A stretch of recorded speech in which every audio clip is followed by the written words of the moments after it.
Would like to thank everybody for joining us in this housing market and market uncertainty workshop. It's a pleasure to welcome everybody. I would like to invite the director of the Hellenic Observatory Center at the LSE, Professor Vasilis Monasteriotis, to a welcome speech. And the floor is yours, Vasily. We are listening. Thank you.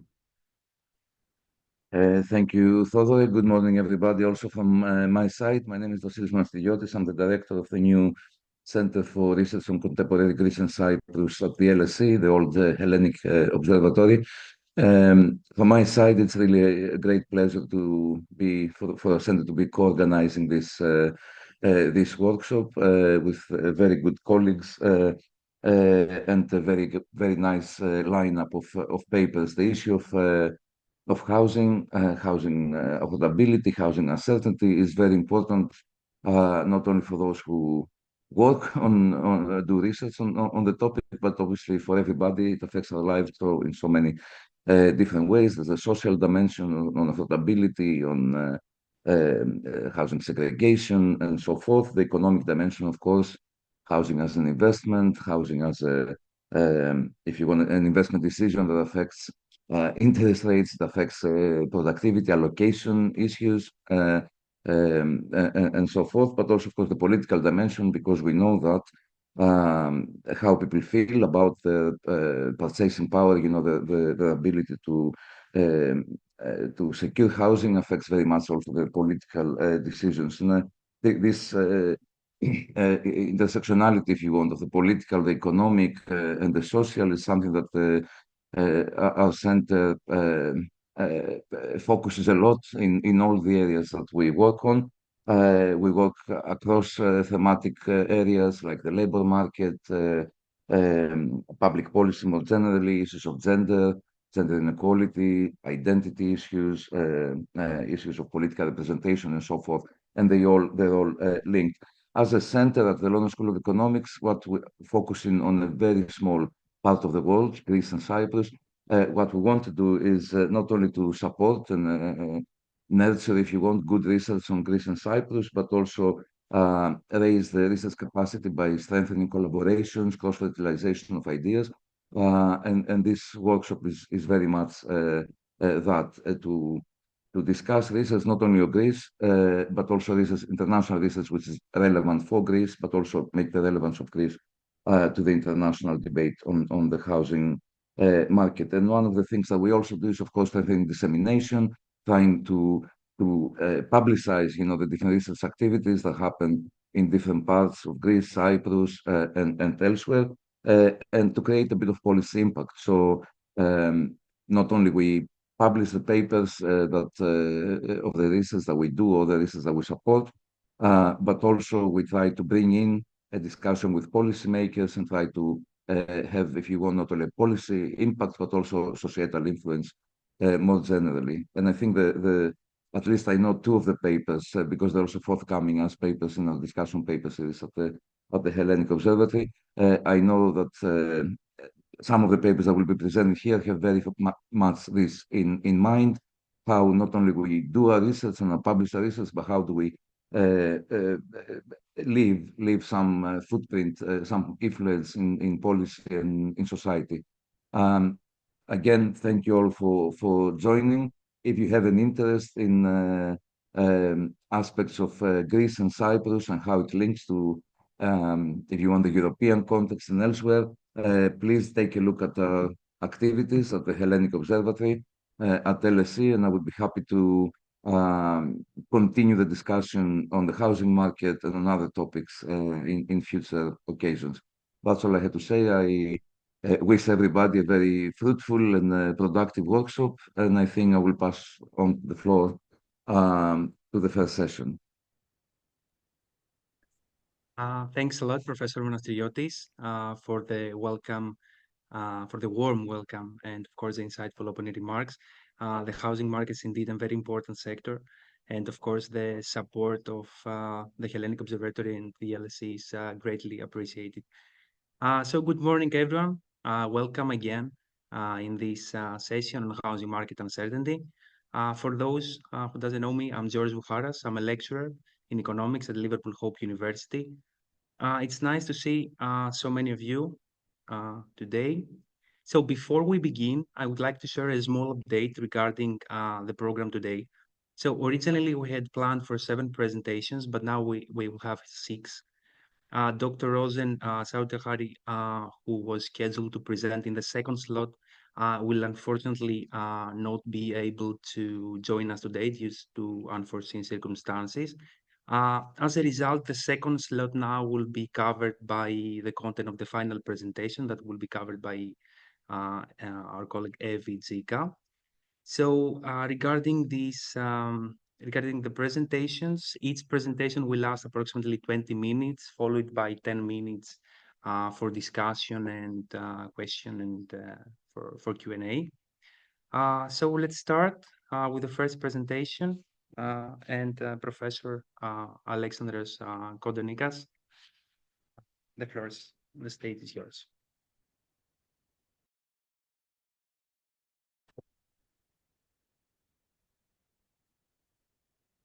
Cool. Good morning. You can see my screen okay, right? Perfect. Okay, so Yes, good morning. Many thanks to the organizers for giving us the opportunity to present and work on this very, very nice and interesting workshop. I'm very happy to open up the workshop for today. So this paper that I'm presenting today is basically an analysis of transaction in the Greek residential property market. So in this paper, basically, we analyze for the first time the register of Greek property market transactions.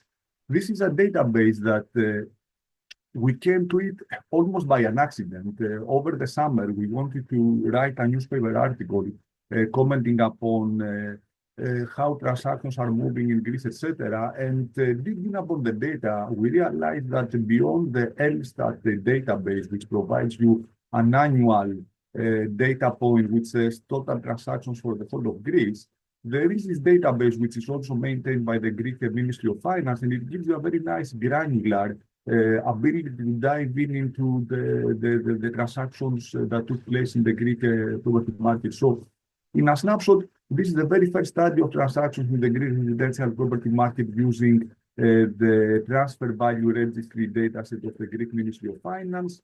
We cover about 130,000 transactions. Now, I need to tell you, this is corresponding more or less to 1/3 of the total universe of the transactions. We have been in a lot of discussions with Elstat and the Ministry of Finance trying to disentangle, are we covering everything or not, because there is a misalignment between the total number of transactions you see in Elstat and the number of transactions you see in our database. So basically, long story short, this is corresponding to more or less 1/3 per year of the total number of transactions, but we believe it's a quite sort of good representative sample. Now, what the registry does, it provides some key information on property market trends and important characteristics of the housing market, such as age, location, zone price, etc. The things that you do basically to run a hedonic type of regression model, which is what we do. In terms of basic key points, we observe a very strong rise in the number and value of transactions over time, especially concentrated in older properties and flats. There is a very strong link between the market value and the objective value of the properties from a regression, from a statistical viewpoint. Although, as we demonstrate, there are certain areas of Greece where the market value is higher on average than the value set by the government for taxation, the αντικειμενική αξία, the objective value. And finally, we conduct an econometric investigation about the potential distortion effects coming from the My Spiti, my home government market program. And at least this evidence that we provide does not seem to suggest any strong distortions, but I would definitely welcome your comments to see if you think that you agree with the way that we evaluate it. So, in terms of the background, as we said, after the peak of the crisis, the Greek property market is witnessing a very strong growth. We're talking about almost 70% rise in prices since 2018. Several studies, including a very, very good study by Piraeus Bank and Lekos and his team, they highlight a strong imbalance between supply and demand.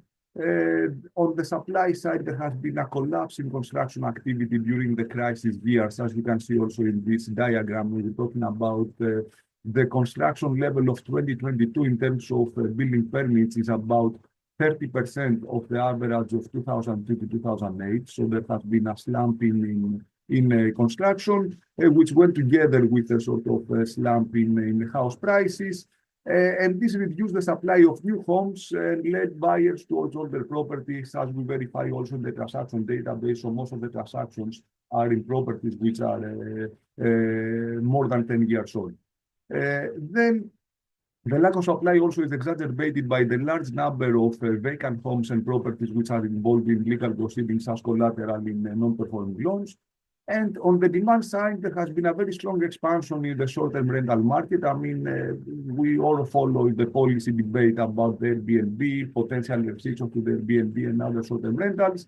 Plus, we have the very strong demand for Greek properties from abroad, also fueled by the Golden Visa program. And this has been analyzed quite a lot in a lot of analysis by the systemic banks, by Alpha Bank, Eurobank, and also NBG have written about it. So in terms of the financing background, all these transactions, the rising transactions that we observe, how are they financed? So we have a combination of two factors. We have strong investment flows from abroad, and at the same time, we have quite a lot of cash purchases. And now, Gigas Hardouvelis have recently highlighted that about 80% of the purchases over the last 5 years in the Greek property market have been made without loans.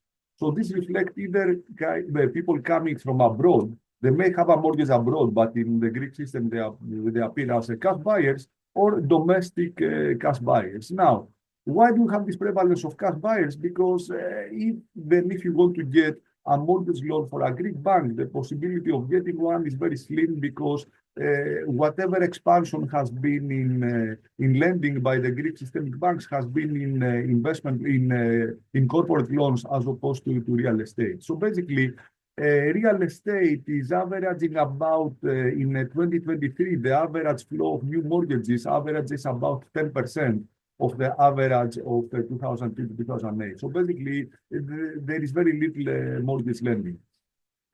So stimulated by all these developments, there has been a number of studies, as I said, by the Greek systemic banks that looks at the factors that led to higher prices. Is there a link between fundamentals and prices? Is it a bit of a bubble? These studies that I cite here, they are talking about these issues. In this diagram here, we just highlight the fact that there has been a very strong FDI to purchase properties in Greece. And we can notice, for example, that if you take 2018 and 19, actually the combined FDI flows surpass the new mortgage lending coming from Greek banks. But all in all, there is a substantial component of foreign financing for the acquisition of Greek properties. Now, earlier academic studies on the Greek property market, they tend to cover the crisis period and the period that preceded the crisis. They typically combine hedonic modeling. And now in terms of how do they measure the house price, as we know in the literature, there are basically three basic approaches to do the valuation of the house. Either you're going to go with a bank valuation of the property when the valuation was conducted to get the mortgage. Now, the problem obviously in Greece is that recently there have been very few mortgages. So if you take this approach, you don't have a lot of observations. The other option is to get the asking prices from a website like Spitogatos or some similar to Spitogatos, let's say Rightmove in the case of the UK. The problem that you have with the asking price approach, especially for the case of Greece, is that these asking prices may be inflated. So there is an interesting quote that I got from the Homely, one of the main real estate consultants in Greece, that only 10 to 20% of the properties listed online for selling are sold within the course of 5 years or two. So basically, this may be wishful thinking. One can think of them as the upper bound, what one may hope to get, by putting the property on the market. So what we do in our approach, we do the transaction-based lens, which is basically we go to the registry and we notice what people have declared when they purchase the property to be the value of the property. Now, having said that, it may be the case that the value that was declared is lower than the true market value. So one could even think of our approach as providing a lower bound of the true value of the transaction. And if you take the Spitogatos type of data series, it can be the upper bound of the transaction. Now, some good things about adopting a transaction-based lens is that it provides you with an immediate and significant information on the market trends before they are reflected in the overall price index. And then the registry covers key characteristics of the properties across different areas of Greece and allows one to analyze trends in transactions over time and across regions and potential determinants of transaction values, and to assess also the impact of policy interventions. So relative to the previous studies that focus on the recovery of the Greek property market, one main angle of contribution is that we adopt this transaction-based lens. Differently from the previous studies for Greece that adopted hedonic modeling approach, we don't rely on bank valuation or asking prices, but we utilize this transaction-based approach, and we account for the property's objective value, the fundamental price, the αντικειμενική αξία. And we take into account the special characteristics of the recovery period by analyzing the recent policy intervention, the My Home program. So the data comes, as I mentioned, from the General Secretariat of the Public Property for the Ministry of Finance. The coverage starts in March 2017, and we have collected data going all the way to the first quarter of 2024. Several variables are covered by the registry. The market value, which is the transaction price, the declared price. Very importantly, you have a timestamp, you have a contract date so that you can place the transaction within time and then have a sort of idea of when it took place. The square meters, the zone price, which is very important, year of construction, floor, special conditions, and very importantly, the location, where has the transaction taking place, both in terms of prefecture, but also in terms of municipality. So when we construct fixed effects, we adopt either the prefecture or the municipality in separate regressions.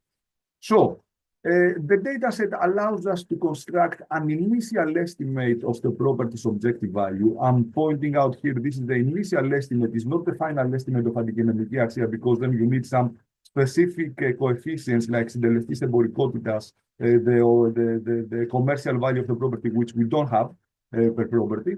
So the way that we do it is that we just take the product of the surface area, the zone price, and the percentage of ownership. So if you buy 100% of the ownership, then it's just the square meters times the zone price.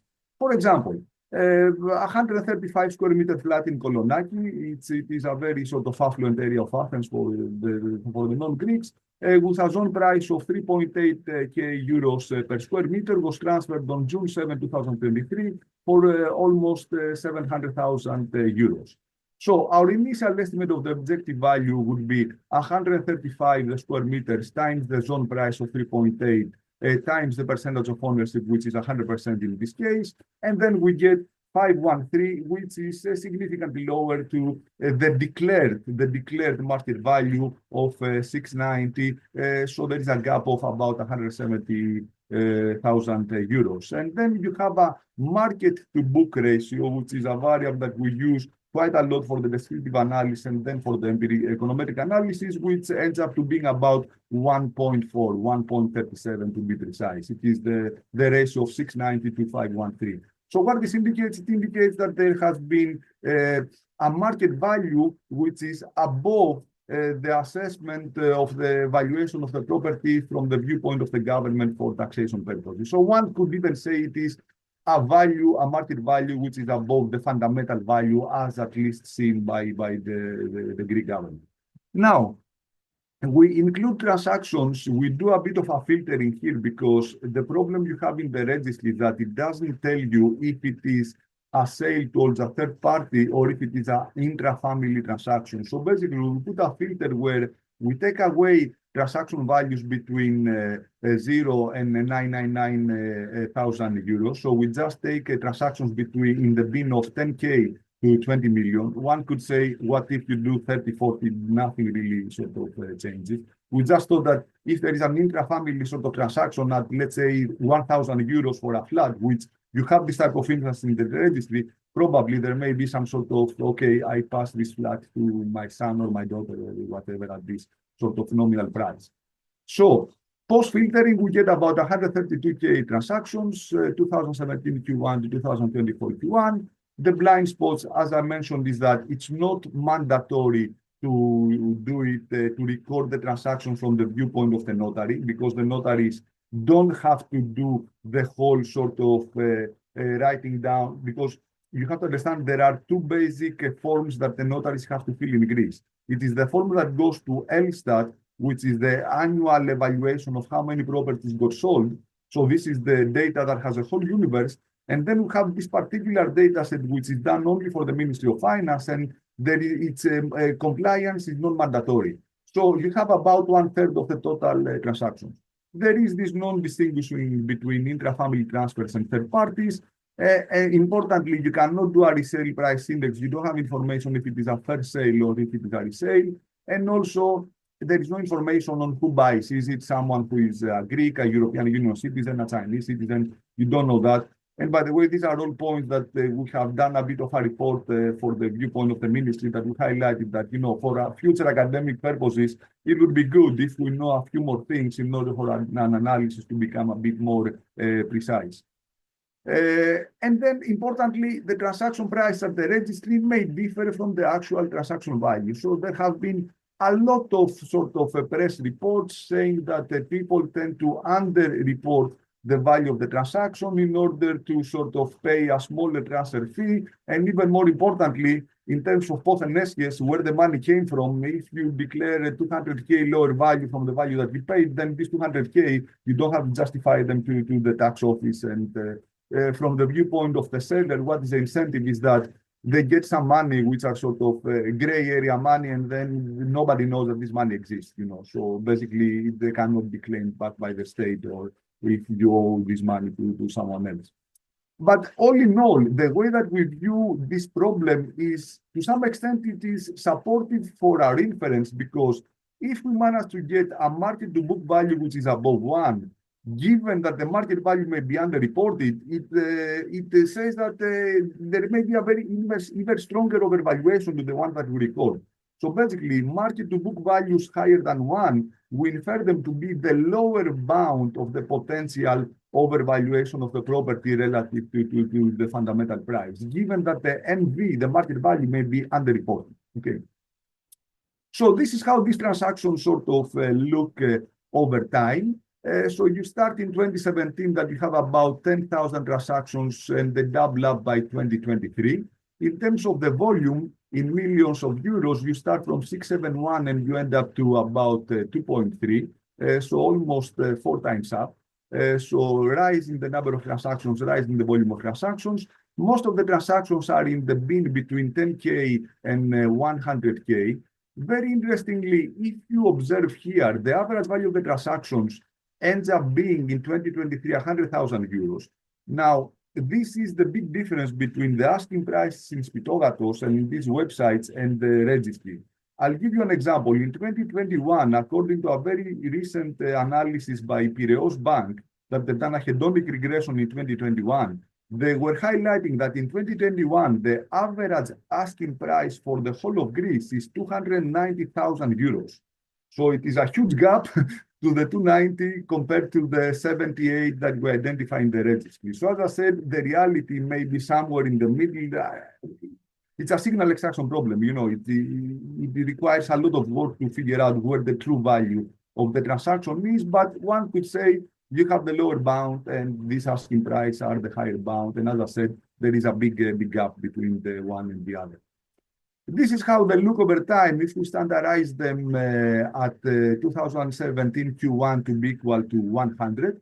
So there is this rise in the value and the number of transactions. Again, you can see there is more volatility in the transaction data compared to the house price index of Greece coming from the Bank of Greece, which is the green line. So again, you can notice that it's much more information and the signals of the market are more quickly reflected in the transactions as opposed to to the house price index, which is quite sort of smooth compared to the transaction data. This is how the market to book ratio looks for the case of the whole of Greece. So we notice that there is an upward trend. It starts from about 0.75, which means that the market value on average is 75% of the fundamental value. So it is undervalued, the Greek property market as a whole. And then it moves to about 1 by 2024 Q1. So basically the equilibrium is restored on average and the market values are equal to the sort of book values. Interestingly, this series is correlating both in levels and in first differences with the OECD's housing affordability indicator, the price to income ratio for Greece for the OECD. So one could say that as the market was gaining in terms of valuation, at the same time, the market was becoming non-affordable in terms of the prices to income ratio. So there is a tightness in the Greek property market as we move to the present period. Now, how does this thing sort of stratifies across different areas of Greece? There is a big stratification. If you take the market to book value for Kyklades for 2024 Q1, 1.66. So you have a 66% overvaluation relative to the fundamental value. And again, given that this may be the lower bound, the true overvaluation may be ×2 or ×3, wherever it is. While you have areas such as Arcadia and Karditsa that the declared values are only 60% of the fundamental values according to the Hellenic Observatory. So there is a big regional stratification here that we're going to take into account utilizing this sort of regional fixed effects. So this is how the econometric model looks like. So this is a very sort of straight out of the box type of hedonic modeling. The logarithm of the market value, as I said, the market value is the registry price. We regress it on the log of the book value, the αντικειμενική αξία, as a sort of key thing that incorporates also a great portion of the regional stratification. You have also the age, if it is a flat, this is a flat dummy, so we expect the flat to be cheaper compared to detached property, so we expect a negative coefficient for beta 3, everything else being equal, negative for the age, positive for the book value. We expect the interaction between flat and floor to be positive. In other words, if it is a flat, which it is in a higher floor, it has a higher transaction value. The number of fronts should be positive. If you have more fronts, it's supposed to be, a better sort of property if it is a flat.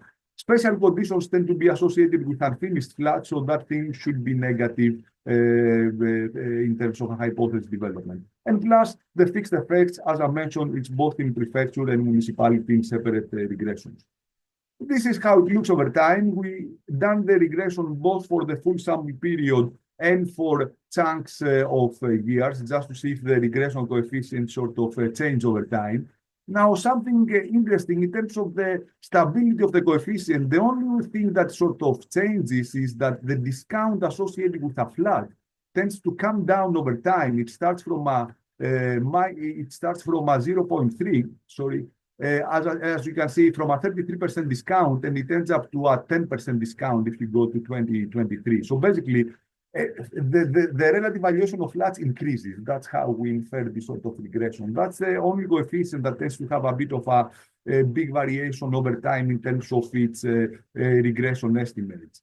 If I were to summarize the results here for the point of keeping up with the time, only dependent variables bear the expected signs. The book value is the key explanatory variable. As I said, the book value already incorporates some regional stratification because αντικειμενικές αξίες are higher, let's say, in Kyklades compared to Karditsa.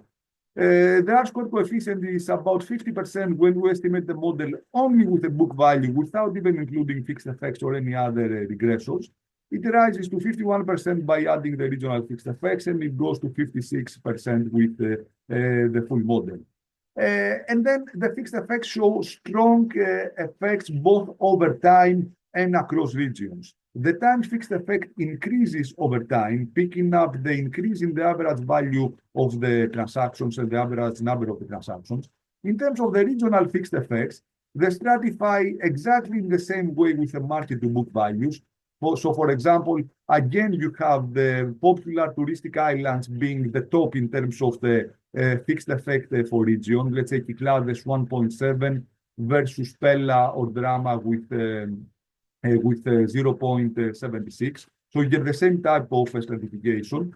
When we've done the municipality fixed effects, we got some results specific for Athens. And again, even in the Athens area, there is big geographical stratification. You have the south to north axis, which is the expensive axis with very high in terms of the value fixed effects, so high valuation relative to whatever the model is predicting. And then you have the areas, especially at the west of Athens, Gallio, Kamatero, with bottom 5 sort of fixed effects of municipality. Then we also done a bit of an effort. I don't say this is anywhere close to causality. This is a very descriptive type of approach. So what we've done is that we took the fixed effects for the regions and we said, okay, let's try to see if they correlate with areas with a strong short-term rental presence. And the way that we inferred it is that we took the number of nights over the whole prefecture. This is data coming from the Eurostat. We divided it also by the population of the prefecture in order to have, let's say, the intensity of the tourism, okay? Because obviously, if you take Athens, Athens will be the first there. So according to this, the way that it goes, we have Kyklades, which is the most tourist intensive in terms of short-term rental presence, followed by islands in the Eptanissa. And then the interesting thing that you notice is that out of the 10 cases of fixed effects that are the highest fixed effects according to our estimation, so in other words, 10 cases of strong overvaluation, 9 of the 10 cases correlate with high tourist intensity from the viewpoint of short-term rentals. As I said, this is descriptive, nowhere close to pure identification, but we think that it definitely shows something. There is a link there in terms of a correlation. And then the final thing that we've done is that we try to assess the potential effects coming from the My Home government program. So the way that we've done it is that, okay, for those of you that are not Greeks, the My Home program was a subsidized lending program for specific individuals, young couples, etc. And then they were having a subsidized loan to purchase a specific type of property, mainly flats, over 15 years old, no bigger than 150 square meters, and market value of 200,000 euros maximum. So the way that we've done is that we created a dummy that was capturing this characteristic, and this dummy was defined for the whole sample period. So we have a flat which is characterized as a MySPT flat, and then we track that flat over time. And the basic idea is that we expect the regression coefficient of the My flat, if it is positive and significant from the viewpoint that the program was activated in 2023 onwards, we're going to infer that there is some distortion, positive price pressure coming from the My Flat program. Now, interestingly, if you compare 2022 with 2023, the coefficient of the flats associated with the My Home program, with the Spitimu, in fact, it comes down in terms of the magnitude from 0.15 to 0.08, so it halves in magnitude. If we move on in 2024, that the program is in full action, it becomes statistically insignificant. So the way that we argue in the paper is that we say that this is a first evidence associated with a lack of evidence to suggest that there have been strong distortions in this particular setting from flats associated with the MySPT subsidized lending. A plethora of robustness checks. I'm not going to tire you with all of these ones. I mean, the two main things that we've done is that when we have played up with the market to book ratio, we took away the book value from the set of independent variables and we replaced it with the surface area and the zone price. We've done alternative fixed effects. You can have a look at the paper. It was mainly to sort out potential endogeneity constants coming from the fact that the book value and the market value, at the point that the book value is readjusted, there may be some influence from the book value from the market value to the book value, some sort of inverse causality. Key conclusions do not change. So to wrap it up, because I'm sort of almost running out of time, key results include the fact that there has been a significant rise in the number and value of transactions with signs of potential overheating given the high market to book ratio. There is a significant link between objective values and market values. There is a market of multiple speeds in Greece which is emerging, and there is a strong touristic areas premium, mainly summer touristic areas, because the winter touristic areas, unfortunately, and the implications for regional developments, we think they're very strong because something needs to be done about the non-summer areas, because you have this half market to book value, let's say, in Karpenisi and 2 times in Mykonos. Then there is this evidence that the My Home program is not linked to a strong increase in the value of eligible properties, which one could read as a potential supporting rationale for the My Home too. Okay. And finally, we argue that the registry is an important tool for maintaining trends in the residential property market. Nevertheless, there have to be more adding ups to the data to make the data a bit more transparent and more universal. And finally, what we argue in the paper is that this, we don't know when it is coming. It's been promised over the last 5 years. This new automatic adjustment system for objective values in Greece should consider transaction data along with other information such as bank estimates and asking prices for street operators. So that's me, and thank you very much for your attention. Thanks a lot, Alexander. It was indeed a very interesting presentation. So we have a couple of minutes for questions. Any questions? I think Vasily, Can I ask? of course, Of Vasily. course, of course. Yeah. Thanks, Alex. It's very interesting, and it's coming out next month as a discussion paper at the Hellenic Observatory, so a bit of self-advertisement here. I think on the My Home program, the coefficients that you showed in the years before the program was even designed, thought of, seem to suggest a different story. So there must be something happening there, in 2017, 2018. No. So do you have something on that? I agree, Vasily. The interesting thing is that everything else being equal, the null hypothesis that we had in mind in order to support that there has been a distortion by the My Home program, because the My Home program starts in April 23. So 2023 is My Home, 2022 is no My Home.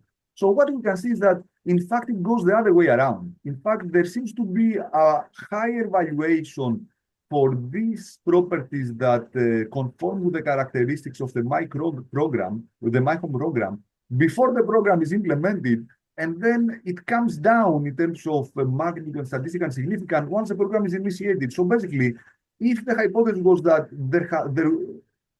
in order to work towards a distortion, the way we read it is that we should have been maybe insignificant or positive and significant, but it should have increased in value if the story that was mentioned quite a lot of times in the financial press. Now, one way that we rationalize the result is that the My program didn't make any big dent in terms of the big sort of picture in the property market, because most of the demand was coming from abroad, as we have seen, from Golden Visa and from cash buyers.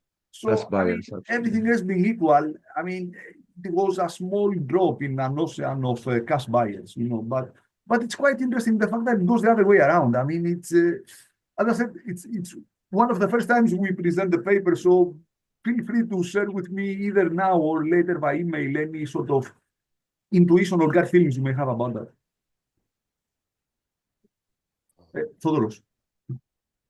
Alex, thank you very much. This is really, really, really interesting. I just want to share some thoughts. I don't really have a question. The first one is, I don't know if there is a paper, I haven't seen it, but a map would, I think, with the intensity of sales per prefecture would make the illustration of the paper better, and we might get an idea where the data are coming from. Yeah. The second is just an idea to think about it. I really don't know how it can evolve, but we do know that there are exogenous events like the war in the Middle East that can sparkle house price activity. So if there is, for example, if you talk to a real estate agent, she or he will tell you that if there is something going on in the Middle East, for example, Israel, then specific areas in Athens or Thessaloniki or wherever will get increased demand from these specific buyers.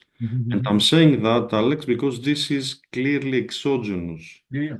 And this can probably, if you are continue working on it, and maybe can also be a good idea for the work I'm doing with George and Evie. I'm just thinking loud now. Yeah, absolutely. No, Uh, so I buy the argument. A friend of mine recently that it was a rebrain type of example. He went back to Athens and he's renting from an Israeli that bought a property and he renovated and he told me there are quite a lot of Middle East people that put money in the market in Athens. Yeah. the last thing is a technical thing. I guess you've thought about it. The outliers there, you can handle it with more than one ways. I guess you checked whether there is, you talked about the average price in Piraeus and your sample. This is probably clearly driven by outliers in Mykonos or wherever. I don't know how much they add to your sample, No, but no, yeah, I guess you have identified these outliers and you can yeah, take them away and etc. yeah. No, the Piraeus Bank, yeah, I mean, I need to remember if they've done anything, but I just recorded into my notes the headline figure, which was this sort of average 290 versus our 80. And to be honest with you, we got struck by the gap. So I think Apostolos also had a point. So very good Yeah, point. I thanks. like the map, especially idea. The map also we saw it at the Eurostat when we got this data, the experimental statistics on the Airbnb penetration per prefectures. They had this type of map, done. So it's very good, yeah, for the visualization. Yeah, Apostole. Yes, hi Alexandros. Thanks for the interesting presentation. Just some thoughts really on this home puzzle. I mean, I was wondering to what extent there might be some selectivity issues created by the rolling out of the program in two senses. So the first is like a common discussion about people that might think that are eligible for the program is that the cap is too low. That this doesn't satisfy the needs of a modern couple the way they have rolled it out. And given the fact that many people, as you mentioned, do buy accommodation with not all money being reported, I was wondering if the incentive to be eligible for the program limits the reported transaction to the amount of the cap, that is 200,000. Yeah. That is driving the Very good point, coefficient yeah. down, whereas it would actually be higher if there wasn't this kind of behavior. The other That's a is very good point. Let me just note it down. So basically, the whole point that you mentioned is that in order to make it eligible for the program, you press down the reported. the price that you report, and then probably you And press give the it more than the difference, average pressing, and then this ends up to the observed discount. That's a very good point. Yeah. just a thought. The other is again selectivity related, but not illicit if you want. That because the cap is lower, it might make eligible people in the province or in areas with lower prices or lower growth prospects Yeah. anyway. So Very good yeah, point. just less selectivity issues might be behind the coefficient. That's my point. Absolutely. And another point that I would like to share with you and think about it, if you want, you can drop me an email later, is the fact that this stratification that you observe, the 50% market to book, let's say, in the areas which are Greek buyers only, let's say Pella, Karditsa, Karpenisi, vis-a-vis the two that you observe in Mykonos, Santorini, etc. Could it be a case that when the foreign buyers come, they don't want to do this sort of gray area transactions and whatever is the price I'm going to pay? So you have a more sort of realistic representation of the transaction values in these areas compared to the areas that is more rural Greek, whatever, and then different things may apply. We had also this idea. We didn't put it explicitly in the paper, but it was just a matter of following this literature or under declaring for tax avoidance purposes. Maybe this is more prevalent in areas that you don't have this interaction of the Greek with the non-Greeks. But then these are just thoughts, and the problem obviously is that this is a non-observable. You don't know. I mean, it's just an inference problem, and then you just infer that something's going on by observing this huge gap between the asking prices and the declared prices. Yeah. Yeah. No, I mean, yeah, we can only speculate about the effects. Yeah. Thanks. Anyway, thank you very much, guys, for the comments. Great comments, yeah. Thanks a lot, Alex, for the presentation and of course for the comments and the discussion. So the next presentation is about housing market uncertainty, the Greek housing market uncertainty by Vidzika.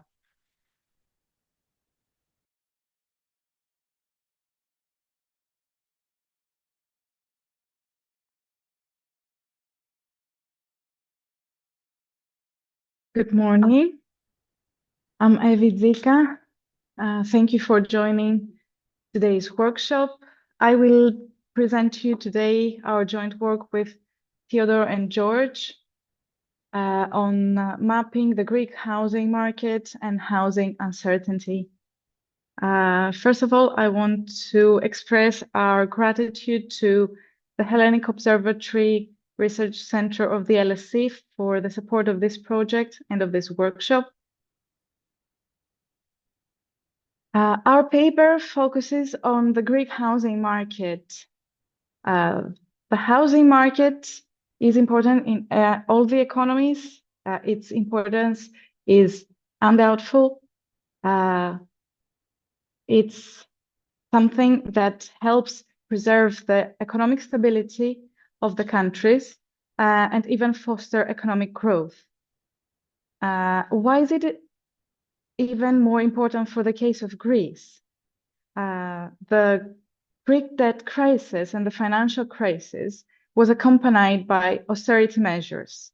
And part of those measures were introduction of new taxes also on the properties, and several policy reforms that have structured the Greek housing market throughout that period. Also, after the end of the Greek financial crisis, at the beginning of 2020, the COVID-19 pandemic, later on, several other events like the energy crisis that was a consequence after the Russia-Ukraine war, and also the implementation of golden visa scheme, promoting thus foreign direct investment in the Greek housing market, are only few aspects that are shaping the Greek housing market. Just to give you a snapshot of what has been going on in the Greek market since 2006, here you can see how the housing price level, foreign direct investment in real estate, construction activity, and loans, housing loans, have evolved over those years. And you can see some important events during that period, like the Greek financial crisis, the implementation of the golden visa scheme that was accompanied by an increase in foreign direct investment, the COVID pandemic. In a graph later on, we'll see even more events and how they interact with the housing market. So this is just to give you a broad idea of what is going on and how prices, for example, have been falling until 2016. And since then, and in particular after the COVID-19 pandemic, there has been an increasing trend in the prices. Our motivation, we want to be able to monitor the Greek housing market. And why is this important? Because by monitoring the Greek housing market, we will be able to provide insights about the economic situation, about the economic situation of Greece and the Greek housing market, and assist in policy making, in decision making of investors. And how do we intend to do this? What we do in this paper is that we construct the housing market uncertainty index for Greece. Why is this unique? So far, there are several other indices that capture uncertainty for the Greek economy, like the Economic Policy Uncertainty Index. But those indices capture uncertainty about the broader economy. While in this paper, the Housing Market Uncertainty Index captures uncertainty for the housing market specifically.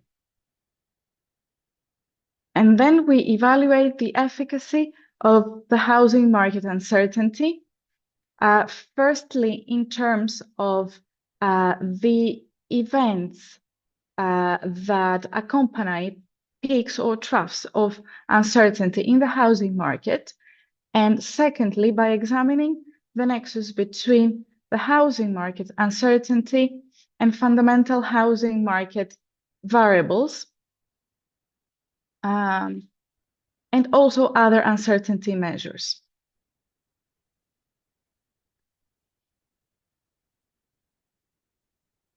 So the literature review on the housing markets is vast.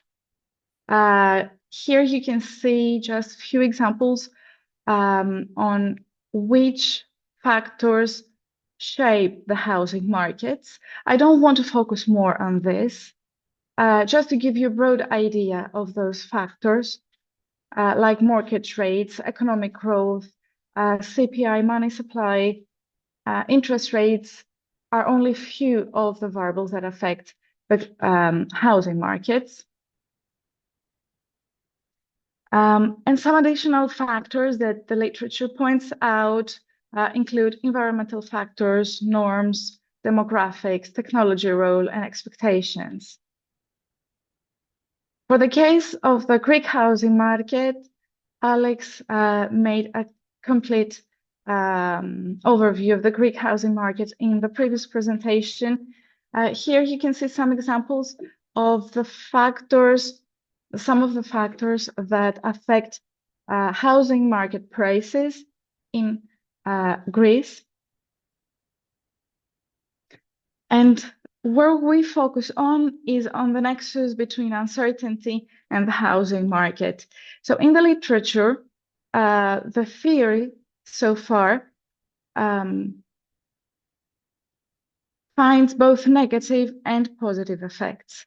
So the theory supports that negative effects of increased economic uncertainty might lead to negative effect on the price level of the houses, because the houses as a consumption good, when uncertainty increases, then the demand for houses will fall, thus prices will fall.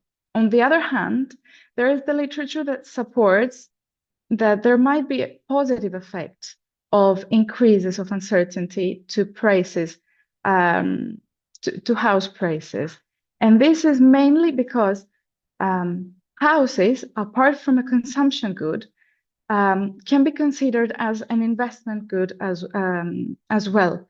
So during periods of higher uncertainty, houses are thought of as a safe haven asset where investors can invest more safely. On the empirical part of the literature now, most of the research about the effects of uncertainty on house prices shows negative effects. Most of the research so far uses different kinds of uncertainty measures, like the Jurado et al. Macroeconomic Uncertainty Index or the EPU index. While for the case of the UK, there is a housing market uncertainty index. So for the last paper, they use the housing market uncertainty index. And again, they find negative impact on real house prices. So what we do, as I said before, is to construct the Greek housing market index, uncertainty index. How do we do that? We follow the methodology proposed by Baker, Bloom, and Davis on the construction of the Economic Policy Uncertainty Index. So we follow a similar methodology using a data mining approach, and we collect data based on newspapers' coverage frequency. The newspaper that we use for our query is the Καθημερινή newspaper. For those of you who are not familiar with it, it's a Greek local newspaper, daily published. So we search for the digitalized archives of the printed version of the newspaper. The search that we do is conducted in the Greek language because it's a Greek newspaper, but the data, the keyword set that we use, we show it here translated to English for your convenience. So in order to construct the index, we search for the number of articles per month that contain at least one paper of each of the three categories: uncertainty, housing, and policy. So in the keyword set of uncertainty, there are words like uncertainty, anxiety, uncertainties, and any derivatives of them. Under the housing category, we find words like house, dwellings, residency, etc., and all of their derivatives. And under the policy category, we find words like policy, regulation, intervention, mortgage, etc. So we count the number of articles every month that have those keywords, at least one word from each of the three categories, and we scale over the total number of articles published per month in the newspaper. To give you a more concrete example, here you can see only one example of the papers that we have counted. It's been translated in English for your convenience, so you can see that from the word uncertain, from the category of uncertainty, it includes the word uncertainty. From the category of housing, it includes the words housing, housing market, real estate. And from the policy category, it includes the words intervention and mortgage. This is one example of the articles that are being counted. And we end up after standardization procedure with the data set for the housing market uncertainty index. Here you can see the data set is on monthly frequency, starting from 2006 until September 2024 so far, and we will keep updating the index. You can see that house uncertainty increases at the collapse of the Lehman Brothers, so the beginning of the global financial crisis. The first memorandum program in Greece in 2010. 2011, end of 2011, you can see there was the introduction of a new property tax in Greece called Haratsi. And again, we can see a peak of uncertainty. And in 2013, Enfia, another tax on properties that was introduced. A huge peak during the COVID outbreak, and we can also see how uncertainty was reduced at the end of the memorandum programs, even though for a short duration. And since for Greece, there are also data for the EPU index, the Economic Policy Uncertainty Index, that I have constructed with Stelios Foudas and Iota Karatasi.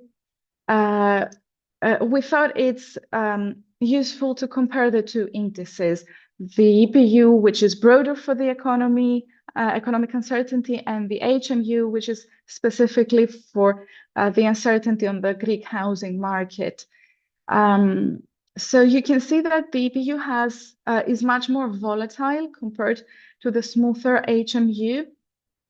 You can see some common peaks, but you can also see periods like the Greek debt crisis, and in particular between 2015 and 17, where the EPU peaks during elections, maybe. So it's political uncertainty, while at the same time, that period, the HMU is much smoother.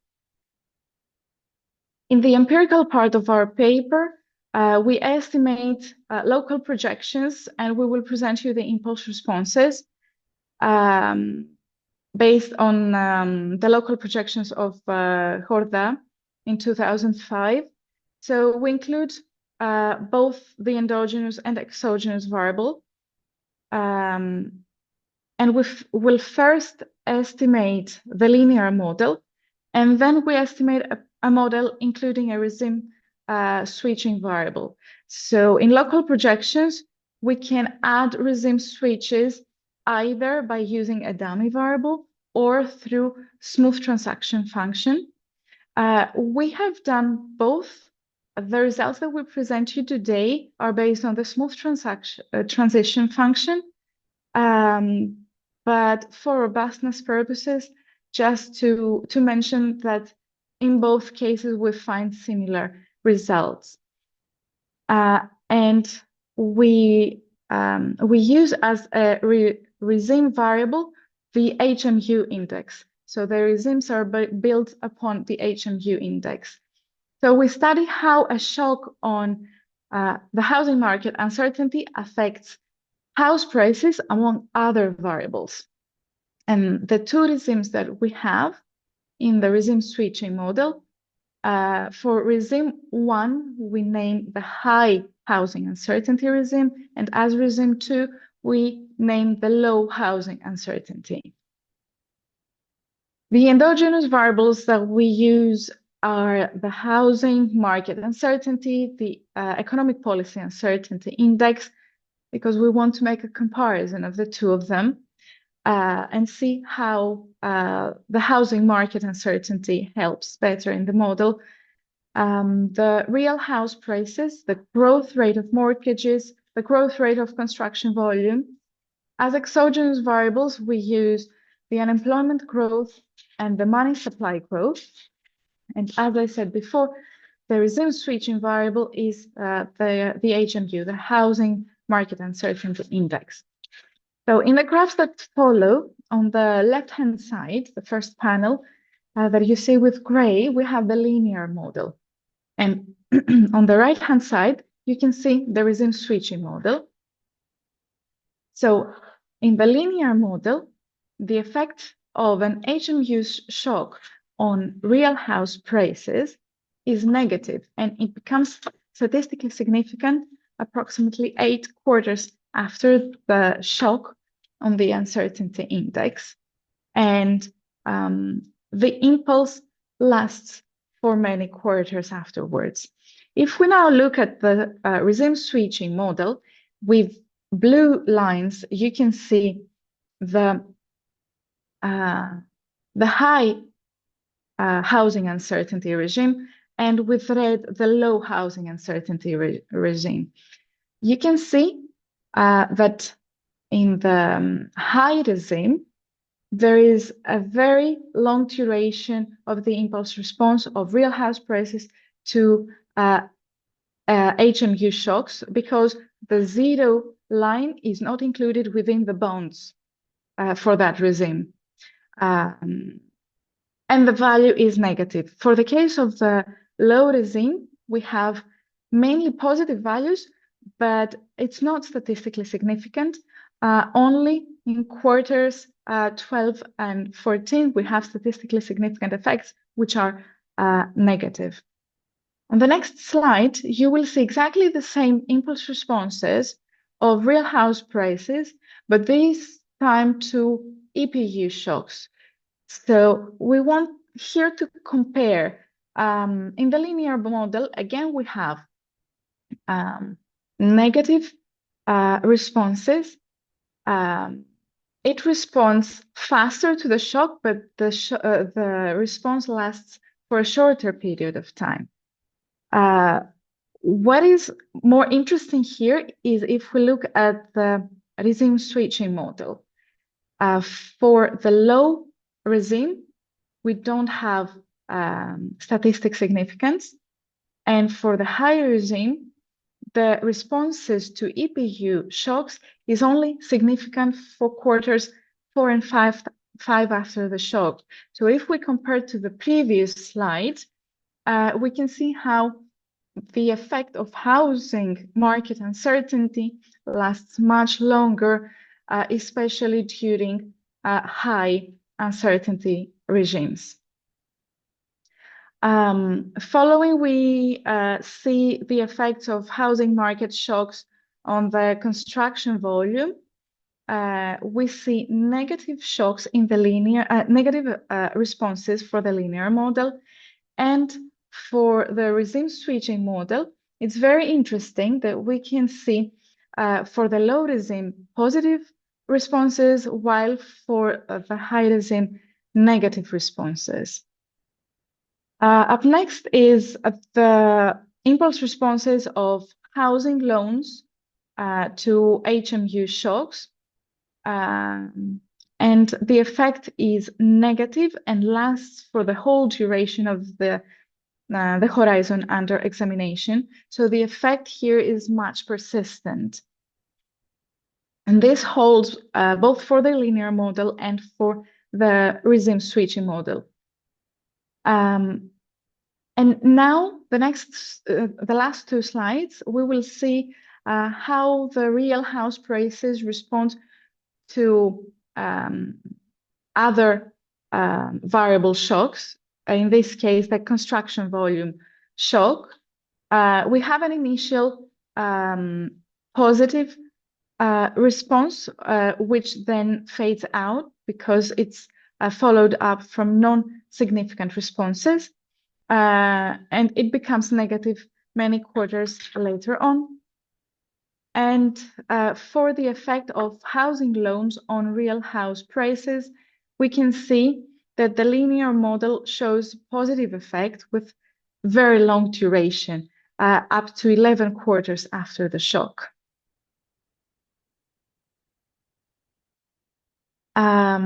We are also currently working on the comparison of rural and urban areas, and some initial results show that in rural areas, the effects of uncertainty to house prices are higher compared to urban areas.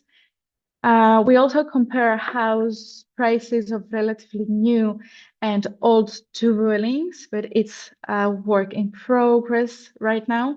And in the future, ideally, we want to expand to panel data and explore interactions with the other countries as well. Thank you for your attention. Thank you, Evie. Thanks a lot for the presentation. Do you have any questions?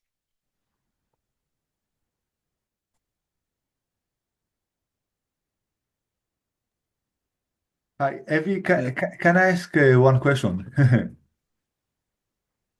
Yeah, basically, I mean, I'm just trying to. So basically, the big story in the paper is that there is this rise. I mean, if you take the two lines, like the house price index or the transactions that we had in our data, and the uncertainty, they both tend to move upwards, right, from sometime 2015 onwards.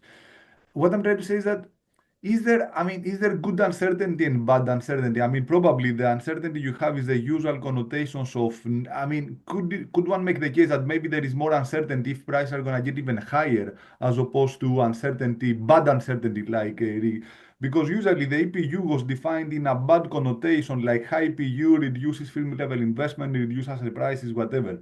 While in this case, your HPU seems to be going up at least, not in the regression models, but in the actual sort of data. So basically, one could say if you put my graph and your graph, that there is a period of increasing uncertainty, and at the same time there is this sort of more and more people are coming into the Greek property market through FDI or cash buy. So how do you square the two stylized facts together? That was like one query that I had in the big picture. You mean that especially the last year's uncertainty and house prices seem to move upwards both? Yeah, because if you go to the first plot that you had with the HPU overall, like the descriptive, the very starting point that you showed the HPU overall. Yeah. Yeah, here that Exactly. Yeah. House prices are on the rise and Mhm. uncertainty increases as well. Mhm.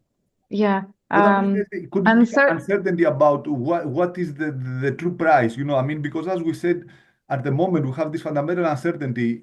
What is the true value of transactions in Greece? You know, there are no bank valuations of properties to rely on the Bank of Greece HPI because HPI uses the valuations and there is not a lot of valuations being conducted due to the lack of mortgages.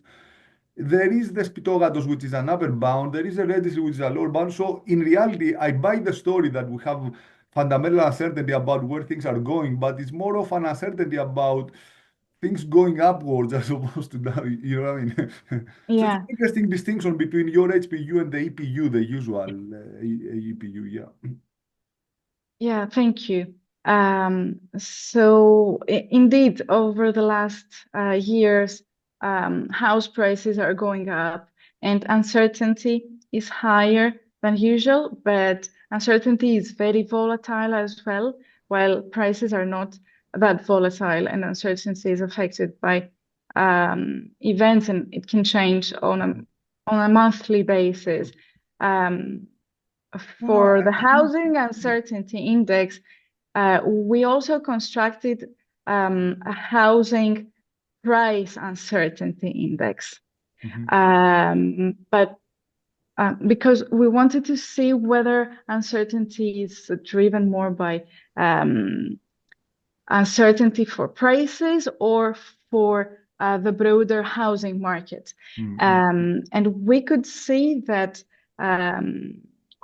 the housing price uncertainty, which was even more specific, it didn't capture so high peaks. So it was much lower. So this is why we think that the housing market uncertainty, without specifying on house prices uncertainty, would be a better tool in this case. Good. Thanks. Thank you. Can I also add something? Vasilis Sure. raised his hand first, so apologies. So if I get to understand Alex's comment, is Alex implies, I think, that some of this is attention rather than uncertainty. And obviously, methodologically, what we are doing here is following the EPU index, and we might want to decompose and look even deeper in how much of this is attention. So people are looking in the housing market again after the crisis, and how much is uncertainty, and this is something. Exactly. That's the point. For example, if you Google news about Golden Visa, I mean, a huge number of articles. If you Google news about the new model for fundamental prices in Greece, I mean, a lot of articles there. So I would even plug these bits as part of my search algorithm, you know, because there was this discussion about the new model for αντικειμενικές αξίες, all the debate about Golden Visa, all the debate about Airbnb. So I'm not sure if you have all of them, but they are part of the agenda, right? You know, if you think about, because restrictions in Airbnb, they're gonna put some downward pressure. Restrictions on Golden Visa at the same time. So yeah, anyway.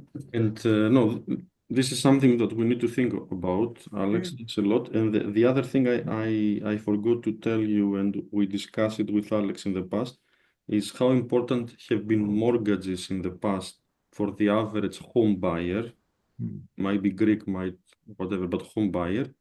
And whatever we see on top of that is probably demand coming from the outside. So apologies for my comments. Vasilis, yes. Yeah, thanks. Kind of similar to what Alex was saying. So, I mean, you know, maybe you want to, I mean, you cannot do everything, of course, yeah, but maybe you want to do some sentiment analysis and try to see, you know, what is the, you know, what Alex was saying is like, you know, positive uncertainty or negative uncertainty, you know, the market is going to collapse, we don't know where it's going, or, oh, it seems like prices are going up a lot, we don't know, you know, there's uncertainty about that. So it links also to what Theodorisa said about the attention versus. But I had also a more kind of practical question on this. Sure. I mean, the two regimes are defined as kind of, you know, high frequency of references to uncertainty in housing and low frequency. Yes. So are these, are these exhaustive? So, like, you have to belong to one of the two regimes. There's no kind of buffer area around the average where, because when you think about shocks, if something goes up by 0.01, yeah, you can call it a positive shock, but actually you want to call it a positive shock if it goes, over 2% or 3%, whatever. So if you've played at all with this, like to have the two regimes not to be exhaustive, but to only have sub periods, but also then I don't know if like, is this defined over the whole period? Because the mean changes over the period, yeah? So maybe if you do just above average, below average, basically shortening the period, it's equivalent to say before 2017, after 2017, which is very different than what you really want to see, the average, within a moving average, the shocks up and down. Yeah. Thank you for your comment. I get your comment. So, as I mentioned before, there are two different types of accounting for the regime switch. So the first one is the dummy variable, and the second one is the smooth transition function. Using the smooth transition function, the code splits the sample, the full sample, into either high or low regime. For the dummy variable that we have created, the dummy, we have used the median of the full sample periods, and we've constructed the dummy above the median and below the median. But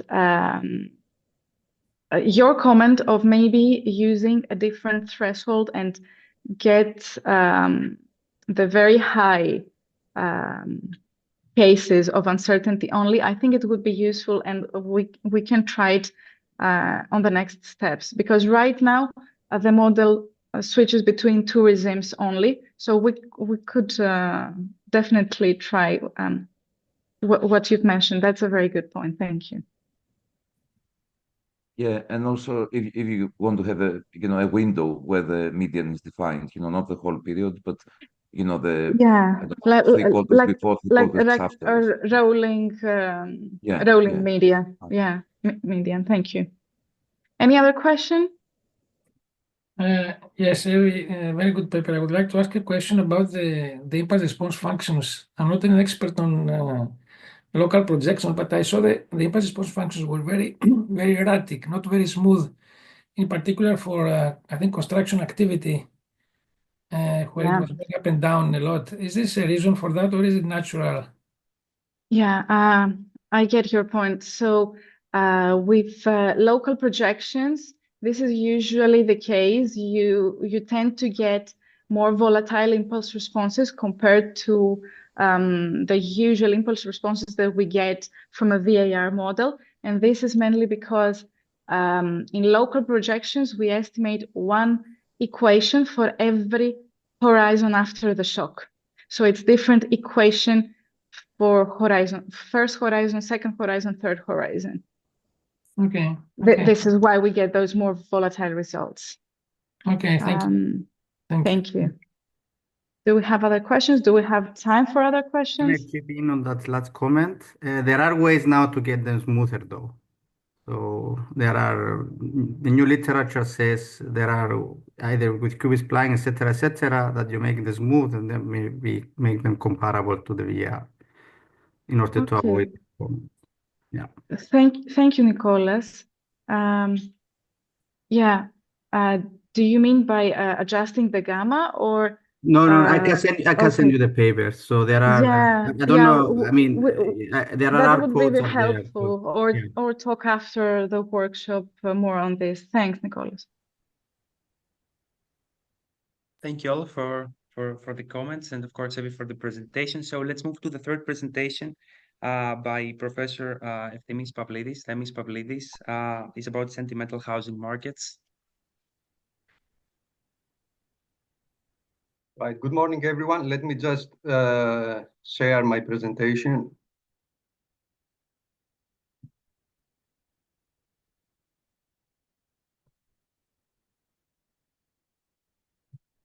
Right, can you see my presentation?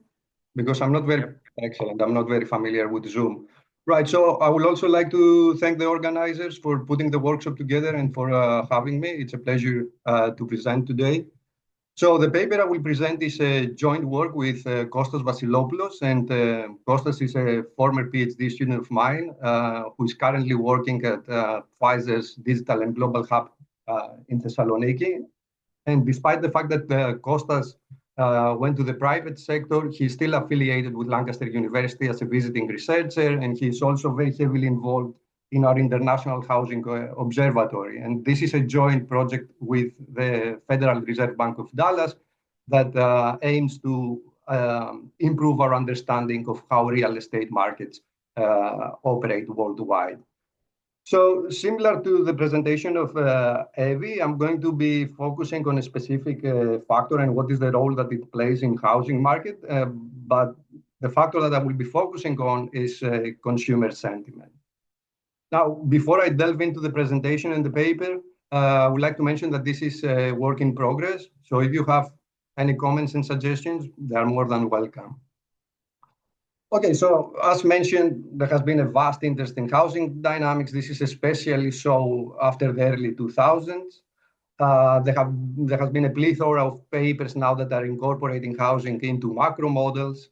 And one of the main puzzles that we are facing in this macro housing literature is that it is very difficult to reconcile the large movements in house prices with observed economic fundamentals such as income and rent. So in that sense, conventional macro models are not performing really well. And a potential explanation, which is quite popular, is that there are factors in housing markets that are causing big expectational errors. And these factors relate to Keynes' animal spirits, irrational expectations, and consumer sentiment. Now, from a theoretical perspective, there are New Keynesian and heterogeneous age and New Keynesian models with sunspots, where waves of pessimism or optimism select different equilibria. There are also imperfect information models, where you have pure noise shocks having a real impact on economic aggregates, and this is due to the fact that agents confuse these shocks with shocks to fundamentals. Now, for the housing market in particular, and from an empirical perspective, there are good reasons to believe that sentiment plays an important role.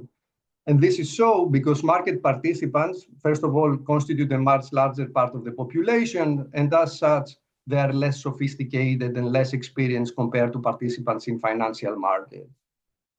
And this conjecture, this idea is supported by survey evidence, and there are two very illustrative surveys by Case and Sealer that look at price expectations. They look at the emotional charts and also the extent of talk.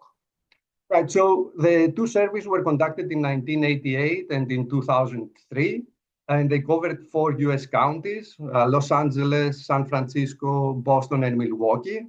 I believe that all of you are familiar with what happened after 2003 with the decline in house prices, the global financial crisis, and the Great Recession.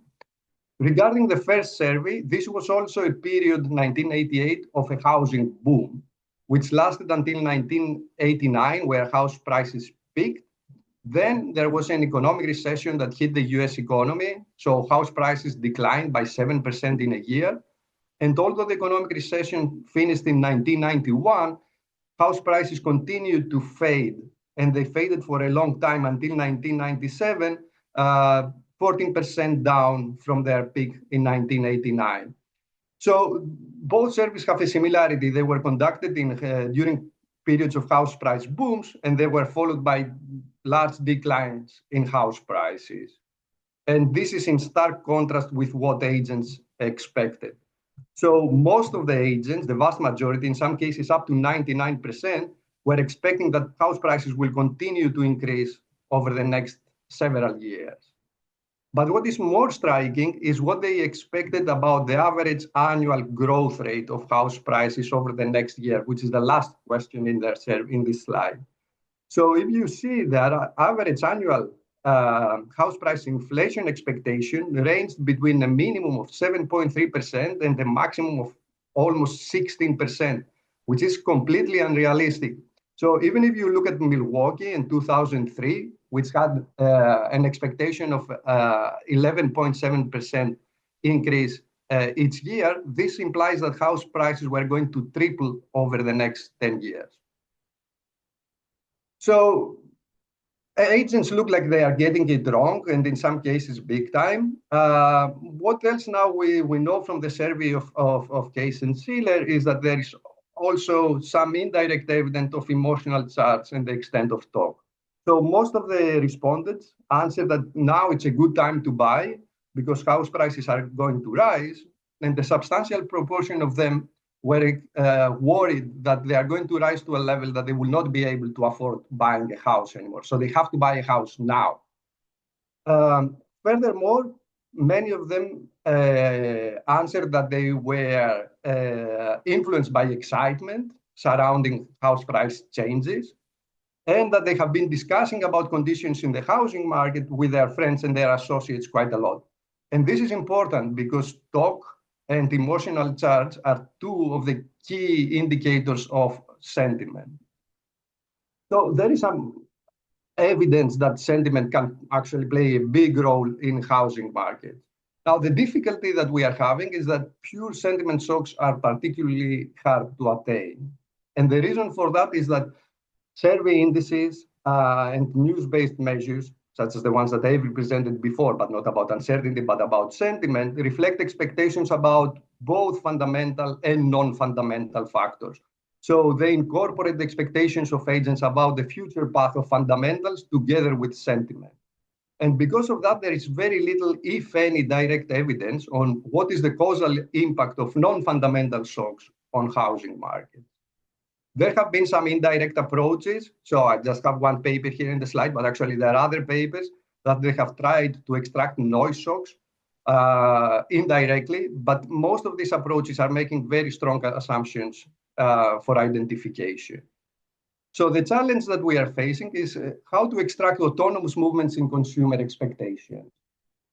And what we do in this paper, in a nutshell, is we use a proxy recently proposed by Lagerborg, Papa, and Rav to extract pure sentiment shocks from consumer confidence indices. So we extend the model of Lagerborg et al.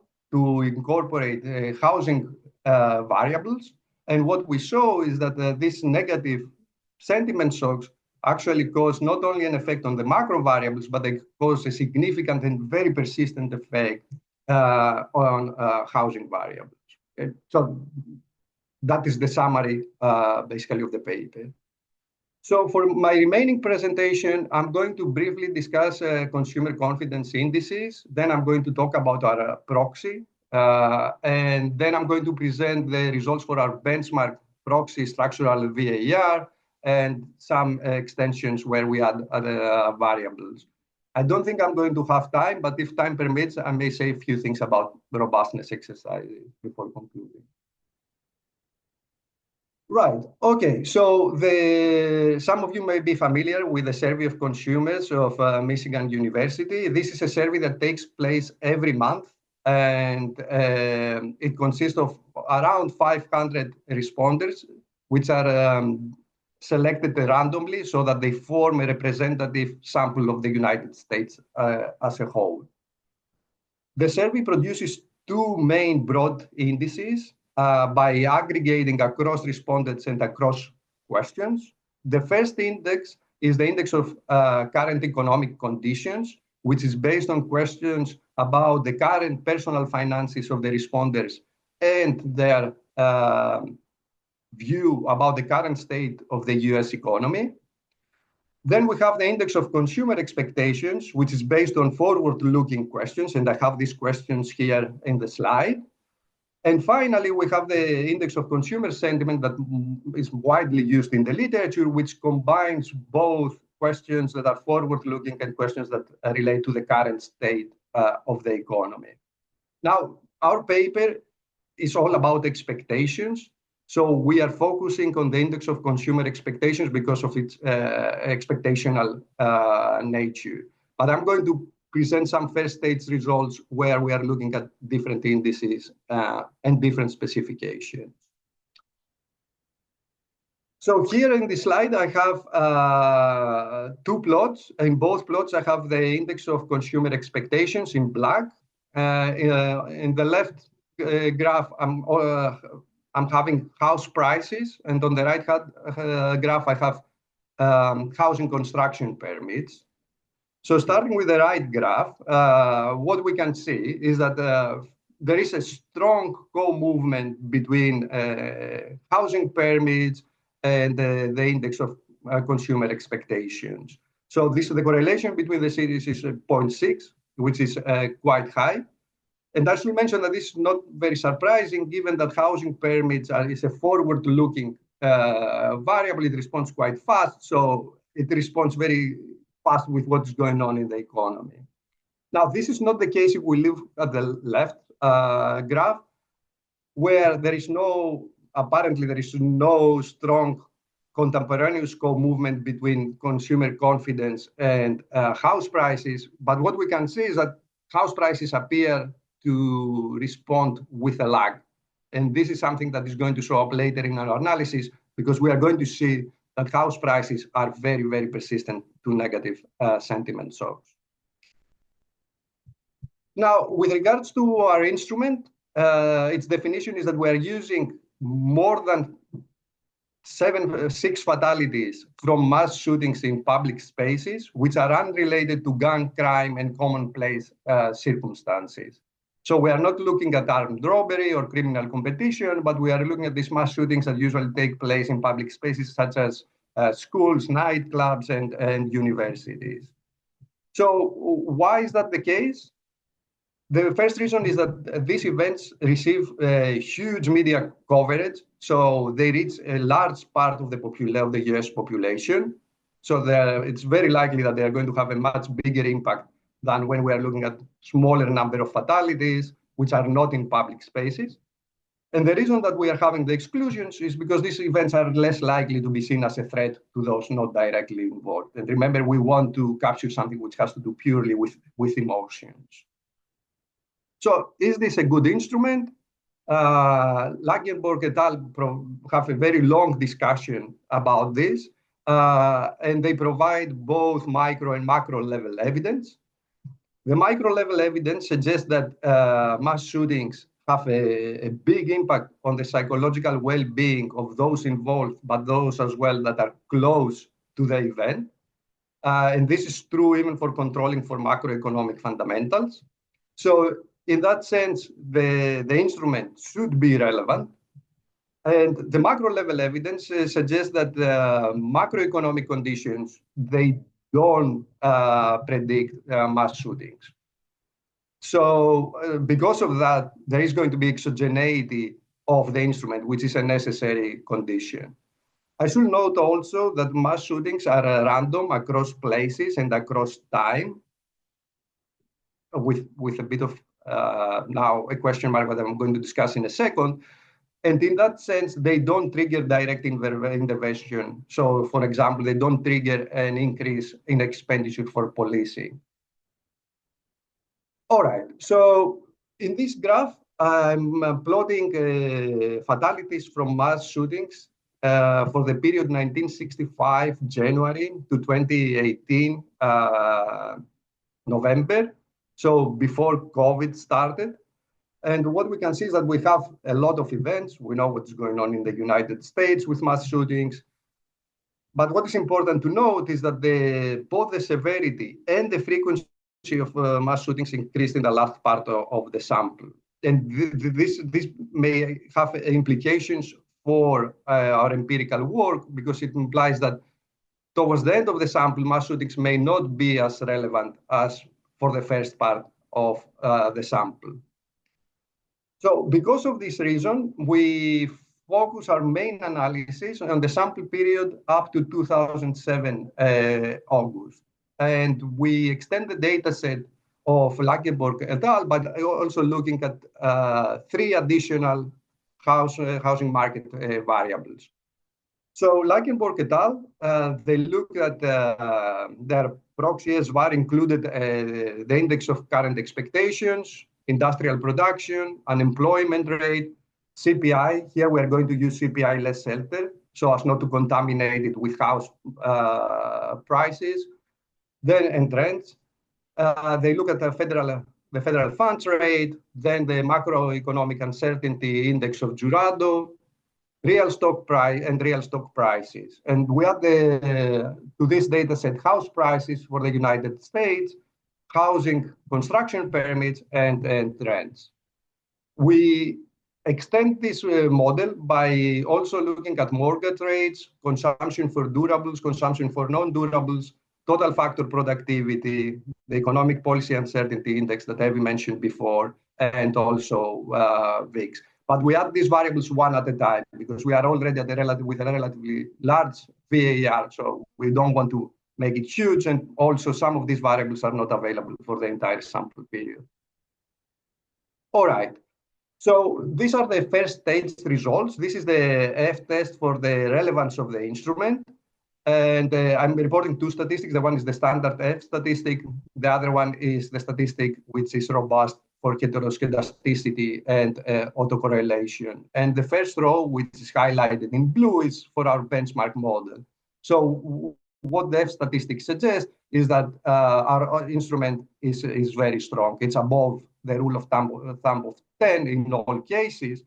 And what we see is that when we include housing, then the F statistic for the hack estimator is substantially larger than when we don't include housing variables. So it seems already that housing variables add something to this empirical framework.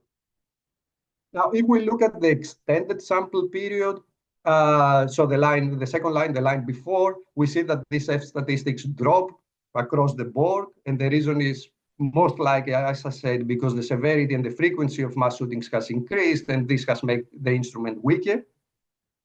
This is also true if we exclude the largest mass shooting in terms of fatalities, which was in Las Vegas in 2017. So still we have a drop in the F statistics, but it's less than if we don't exclude it. What else we have done is that we have, instead of using the number of fatalities, we have used a dummy, and the results are qualitatively similar. Then we have used as a proxy the number of mass fatalities that exceeds 4 rather than 7. And we see that there is a drop in the F statistics, but still they are above the value of 10. And then we have used victims rather than fatalities. So victims is both fatalities and those injured. And we see that the results are still significant. So we have a strong instrument. Okay, we have tried different things as well. We have looked at different confidence indices. So as I mentioned, there are 3 indices provided by the Survey of Consumers by the University of Michigan. So we have used look at the index of current conditions, the index for consumer sentiment, and the results are lower, as we have expected, because these reflect both the current situation and the future situation. We have looked at expectations about business conditions 5 years ahead and 12 months ahead. And then we have looked at different VAR specifications. So we have looked at, instead of CPI, using CPI inflation. We have removed stock prices. We have removed macroeconomic uncertainty, and then we have removed both. I think the lesson that we are having from this slide is that the instrument appears to be statistically significant and strong in all cases, with the only exception being the index of current economic condition, where the instrument is found to be weak. Okay, so mass shootings appear to be a relevant instrument for consumer confidence. And now we want to see the results that we are getting from the proxy SVAR. So here I have the realization of the sentiment shock across time. And I have also, it's a 5-month moving average together with NBR recessions, which are shaded in gray. And what we can see is that the shock tends to decrease either during recession or just before recessions, which is very similar with the behavior of ICE. Now, turning to the main results of the paper, here I have the dynamic causal effects of a negative sentiment shock. And starting with the confidence index, what we can see is that it drops and it remains negative for a significant time period up to a year. Now, looking at macroeconomic aggregates, we can see a contractionary effect. So the sentiment shock is causing industrial production to drop. Again, this is a persistent effect, and unemployment to increase. Now, jumping a couple of variables and going to the housing market, what we can see is that real house prices dropped on impact, and then they continue declining, and this decline lasts for almost 3 years. So it's a very, very persistent effect of the negative sentiment shock on house prices. There is also a negative effect on permits and on real rents, but for the latter variable, the effect is very, very short-lived. Right, so regarding the remaining variables, what we can see that is interesting is that we see that there is a reaction of the federal funds rate, which probably suggests that there is some leaning against the wind. So the federal funds rate act in a way so as to counter the drop in industrial production and the increase in unemployment and probably the impact on housing prices. There is also an effect on uncertainty. Uncertainty increases for a small time period, but there is no effect on the real stock prices for all horizons. Right, so if we now add one variable at a time, what we can see is that similarly to the federal funds rate, the 30-year mortgage rate also drops for a short time period, and that there is a big impact on consumption and persistent, both for durables and for non-durables. For the remaining 3 variables, total factor productivity, economic policy uncertainty, and VIX, we don't find any effect. All right, so with regards to the robustness exercises, we have replaced the number of fatalities with dummies, and the results are very, very similar to what we get if we have the number of fatalities. Then we have asked the question, are these results purely due to luck? Is this a completely random finding? So in order to answer this question, we have reshuffled the mass shootings by drawing randomly dates, and we have done that 10,000 times, and we don't find any statistically significant evidence which supports our findings. We have run the local projection IV, and then we have run a Cholesky identification, where the results are somewhat different to the results that we are having for the instrument, and this suggests that the identification strategy plays a role. And then we have looked at an extended period up to 2018 November, and what we find for this extended period, remember the instrument was found to be much weaker, is that the confidence bands tend to increase, and most of the impulse responses become statistically insignificant. But one of the variables that remains statistically significant is house prices, the other one being macroeconomic uncertainty. So I'm going to skip all the graphs, and I'm just going to conclude by saying that in this paper, what we do is that we want to look at the role of sentiment in housing markets. We want to obtain a pure sentiment shock, and we do that by using mass shootings as an instrument. And our PSVAR results provide some novel evidence about the impact of sentiment shocks on housing markets. Now, what's next? I think we are still thinking about it, but one of the exercises that we would like to run is a counterfactual, where we shut down the housing channel to see how important it is for the transmission of the sentiment shocks to the rest of the macroeconomy. So I'm going to stop here. Thank you very much for your attention, and more than happy to take questions. Thanks a lot, Tamir, for this. It was an excellent presentation and very interesting topic. Any questions? Yes, Vasily. Can I start? Thanks, Tammy. This is really interesting and very, very nice kind of forensic analysis. I guess the result is very. I was surprised. I don't know if it's very surprising, but very surprising to me. If I'm not wrong, you say the housing market effect can be even 30 months. Yeah.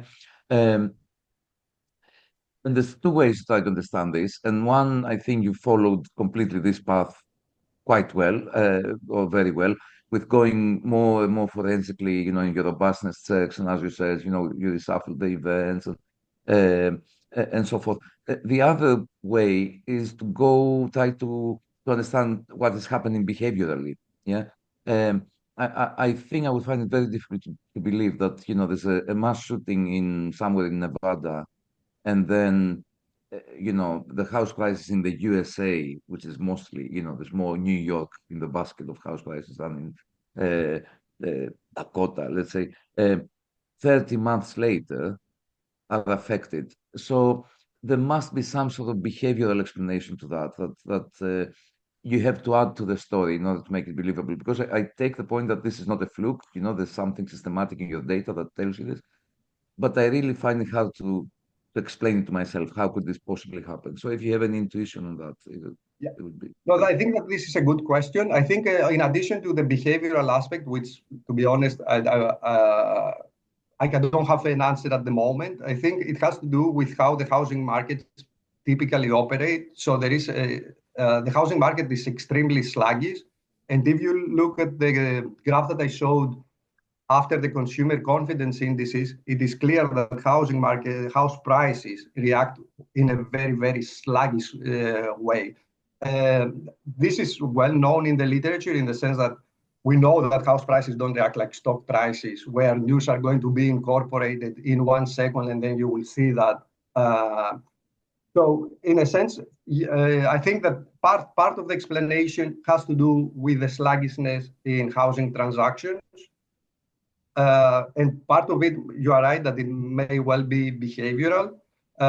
So this is something that we need to address.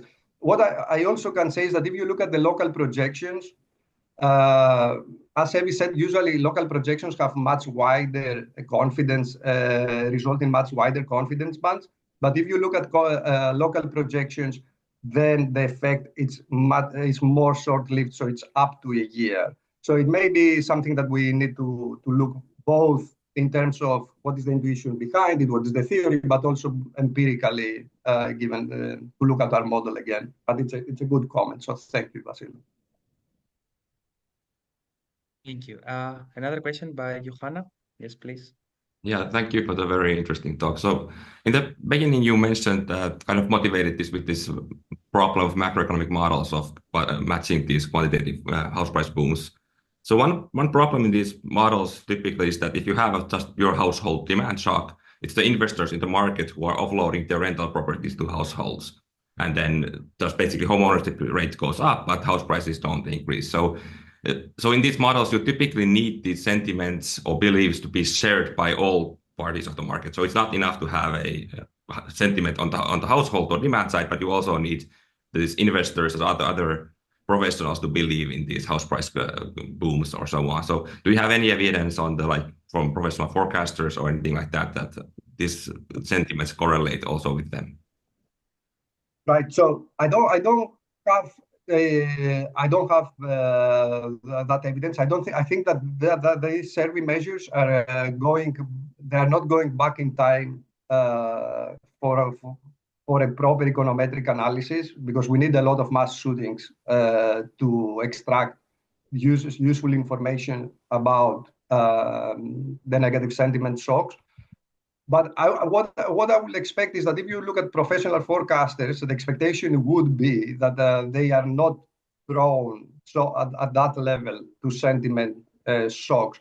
There is a different part of literature that looks at disagreement and then it compares expectations between consumers and the professional forecasters to get these measures of disagreements. So I'm aware of that.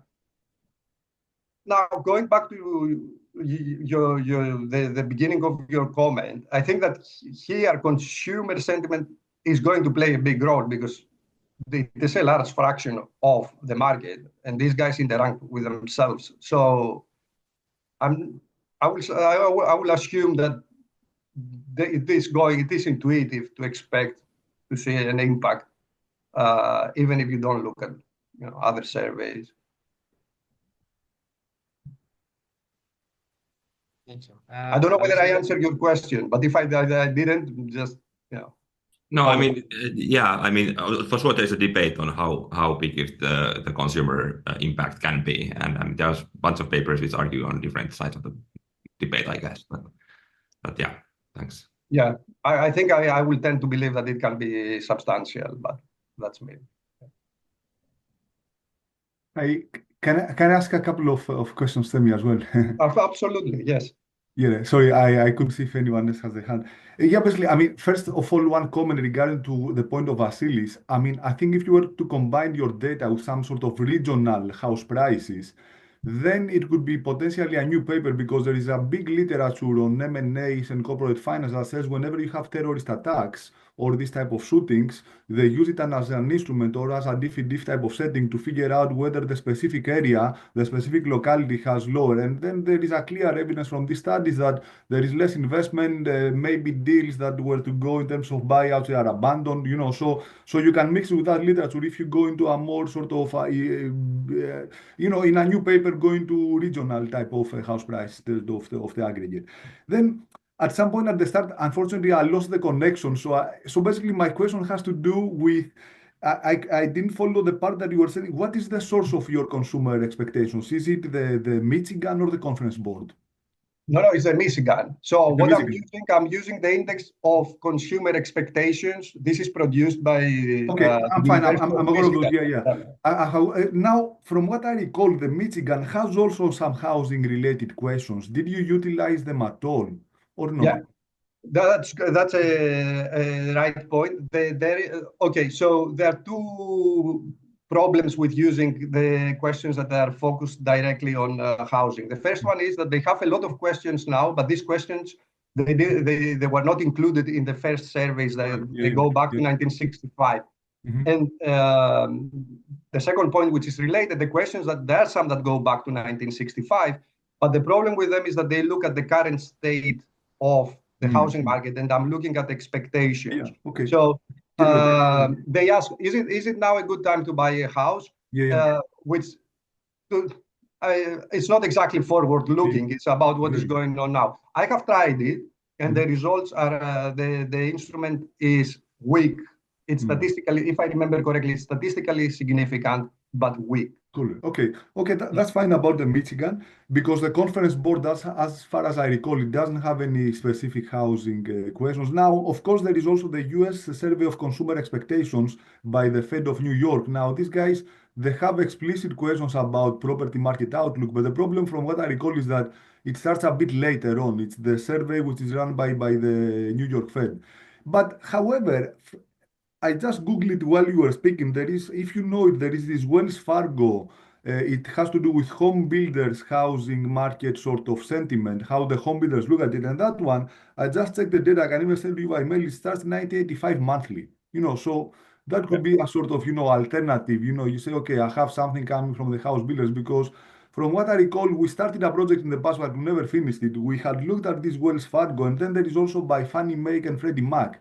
They have also some stuff. I'm just saying that a referee could potentially ask you to dive in a bit more deeper, if there is, even for shorter periods, if there is anything, just to contrast the generic expectations with, with more house related. Yeah. Yeah, absolutely. I think all of these are good comments. Some I have thought before. As I said, it's still work in progress. So I think we have to work in that dimension to add value to the paper. You are absolutely right. You can just get it. And I just have it in front of me. It's an Excel file going back to 1985 until December 23. So, it's quite decent. Yeah. And it's quite cited, in policy reports, etc. Yeah, that's true. That's true.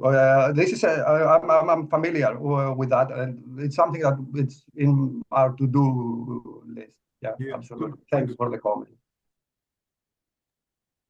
We can have, let's say, 1-2 quick questions. Yes, Apostole. Thank you very much for the interesting. I cannot hear you, Apostole. I cannot hear you.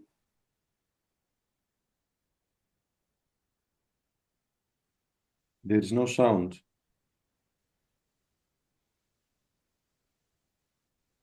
It must be something to do with your headphones because you are unmuted. Maybe Nikos wants to ask something and then we'll go back to Apostolos.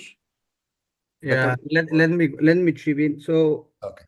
I have two critical things to say. So the first one is I saw a paper a couple of years ago, I think it's top 5, that called Sentimental Business Cycle. And I missed the first part of the presentation for connection, but it looked very similar. Yeah, that was And the motivation of the paper. Exactly. You want to ask both, make you both your comments. I will reply. Exactly. So so I was thinking that what I like though is like you added the housing channel there. Yeah. But I was expected to see a little bit more, why housing is important, given that sentiments affect business cycle, is expected to affect the housing market too, or is different the transmission. And the other more important thing that I thought that you were gonna say, but you didn't say much, is about rents. And here I'm not sure whether you're talking about stocks of rents or flow of rents. Because stocks of rents, okay, those that are already renting, obviously, the rents don't fluctuate much. But if we are talking about new rents, then this will be affected. And potentially that will have some implications. So I was thinking maybe you will dig deep a little bit on that dimension rather than talking about the other macroeconomic aggregates that we already seen it before in that paper.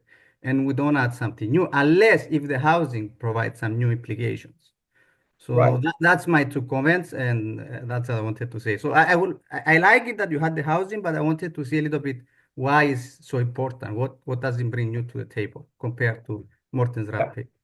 Right. Thank you for the comments. I think regarding the housing, I mean, I spent the first 4 slides trying to explain why housing sentiment may be important for housing markets, and it may be even more important than other parts of the economy.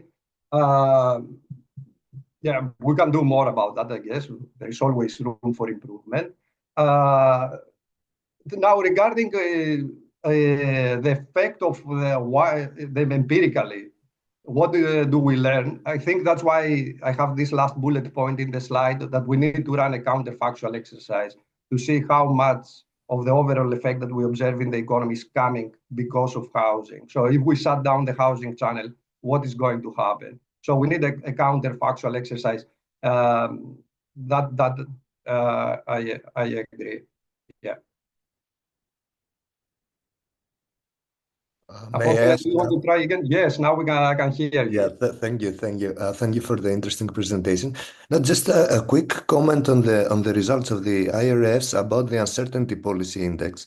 That you find no significance, and this kind of relates to the previous presentation. So what I found nice in the previous presentation was that the two indices didn't go together.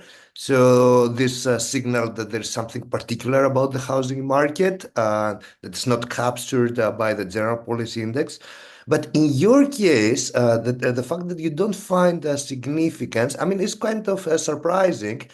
Not because of the instrument. I mean, mass shootings is of course unrelated, but you use mass shootings to instrument the sentiments, and yeah, one might find it hard to believe that the policy index does not respond to sentiments.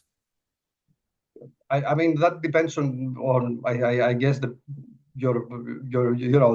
views that you are having about how the economy is working. I don't see why policy is going to change. As I said, these random shootings, how we extract them, they're random in nature, random in terms of the location that they take place. So there's not going to be a policy change, a direct policy change following a mass shooting. Now, obviously, we use that as a proxy. So the paper, because sometimes it gets confused. I'm not looking at what is the impact of mass shootings on the economy, which is your point, and I take that point. But I wouldn't have a strong view that a change in sentiment is necessarily going to change policy, and it's going to create uncertainty about policy. So terrorist attacks were mentioned before. I think that in that sense, we will expect, given previous experience, that there is going to be an effect on fiscal variables.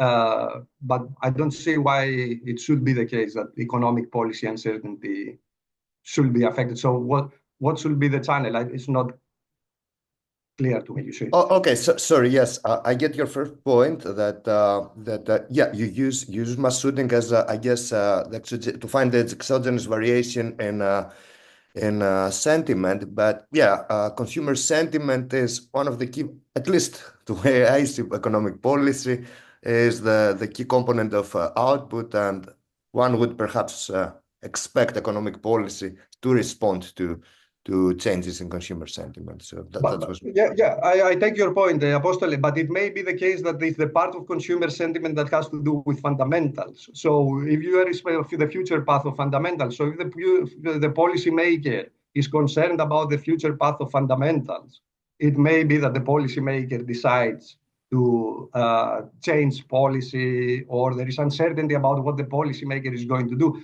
Here we are looking at the component which is orthogonal to fundamentals. And for that component, I don't have a strong view whether the policymaker should respond or not. I'm not saying that your point is obviously correct, but I'm just focusing on a component of consumer sentiment. I'm not using consumer sentiment per se. Okay, makes sense. Thank you. Y'all, thanks a lot, Themis, for going through all the questions. No, happy to take comments. Temi, thanks for Great. the questions, and hope you have a good time in the other conference. And thank you for coming here, although we know you are very busy. Thank you. Well, many thanks. It was a pleasure to present here. And again, thank you very much for all the comments and the suggestions. I hope the rest of the workshop will go as well as the first part. Thank you. Thank you. Now we can have a 15 minutes break, and we can be back at 11:15 UK time. So see you in a couple of minutes.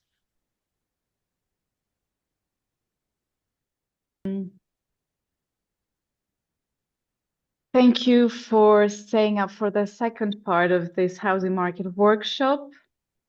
So the second part consists of three presentations. As George mentioned before, initially we had 4, but due to our schedule, we only have 3. So no worries that it seems that we are a bit late so far. We will finish on time because we have one presentation less. So the first presentation is by Johanna, and the floor is yours. Thank you, and thank you for putting together this very nice conference, as well as putting me in the program. So I'm going to talk about behavioral locking, so continue on this kind of behavioral stuff. The title of the paper is Aggregate Implications of Reference Dependence in the Housing Market. And this is a joint work with Christian Pairincha from Singapore, Tarun Ramadurai from Imperial College, and Jagdish Tripathi from Bank of England. So since this is a Bank of England collaboration, I should say that the standard disclaimer applies.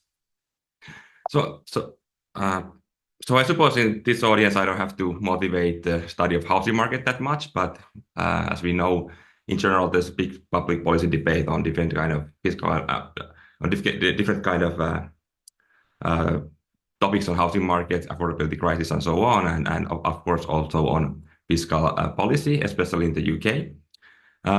So what we are doing in this paper, we start with this very strong micro-evidence of behavioral attachment to nominal anchors in this market. So essentially, home sellers are very much attached to their previous purchase price, and we're gonna take this existing micro-level fact as a motivation for this paper, and then think about how does this affect optimal tax policy and fiscal policy generally in the housing market. So what we do in this paper, first of all, we uncover new evidence that there's the single new statistic, which is the fraction of homeowners who are facing a loss in their property, at what we call a loss share measure. This is very important for explaining aggregate outcomes in housing market, like variance in prices and volumes, most notably. We can introduce this nominal anchoring, so basically loss aversion, into a dynamic heterogeneous agent housing model. And then we're going to use that. Well, we're first going to validate the model using our data, and then derive some implications for fiscal policy in that model. So let me just start by motivating with some empirical analysis, and then we'll go from there. So first of all, we have kind of very comprehensive data on the UK housing market. So starting from the land registry, we have the universe of transactions since 1995 at the DID level. We contrast that with the Royal Mail residential address data. So we have a kind of a measure of housing stock in the UK. And then most notably, we have this listings data from rightmove.com. So this includes listings for property sales, also for rent, but this paper is mostly about the sales since 2010. So basically, to give you an idea of the coverage of obviously those who are from UK know that this is the dominant online platform for selling properties in the UK. But just to give you an idea, during the latest years, like 2021, about 77% of recorded transactions in the land registry can be mapped to a previous listing in the Rightmove online portal. We also have search behavior for online listings at Rightmove. And then finally, we have the Bank of England mortgage data at loan level, which covers the universe of mortgages in the UK since 2015. So basically, we have kind of a very comprehensive view of the life cycle of property. First coming online as the homeowner is selling it, then that can be matched to a transaction, and then maybe there's a new listing 5 years later when the new owner wants to put the property for sale, and then we can again see the transaction, and potentially if there's a mortgage, we can also see the mortgage on that property. So to start thinking about this behavioral channel, loss share, there's a loss aversion of sellers. We're going to start with some existing facts. So this is from a recent AER paper on Denmark. So here we see just the distribution of realized capital gains on housing transactions in Denmark. So the main result is basically this huge spike at zero. So people are punching, these transactions are punching at these zero capital gains. And we replicate this in the UK. We say the same thing. And then basically this dashed line here is the kind of hedonic counterfactual. So what would happen if all the sales actually happened at the hedonic price instead of what had happened in reality? So we see this huge spike at zero gains, but then also this missing mass on the left, and then this extra mass on right. So we keep this kind of a mass transport of capital gains from the loss domain to the gains domain. So what's driving this? Again, replicating some findings from Denmark is this seller's listing behavior. So basically, when homeowner puts the property for sale, how the list price they set for the listing depends on whether they are making a loss or gain. So what we call potential gain here, this is what we estimate to be the gain based on current hedonic valuation versus the previous purchase price of that property. So what we observe is that when you are making, let's say, a 50% gain, you pretty much list at the hedonic value.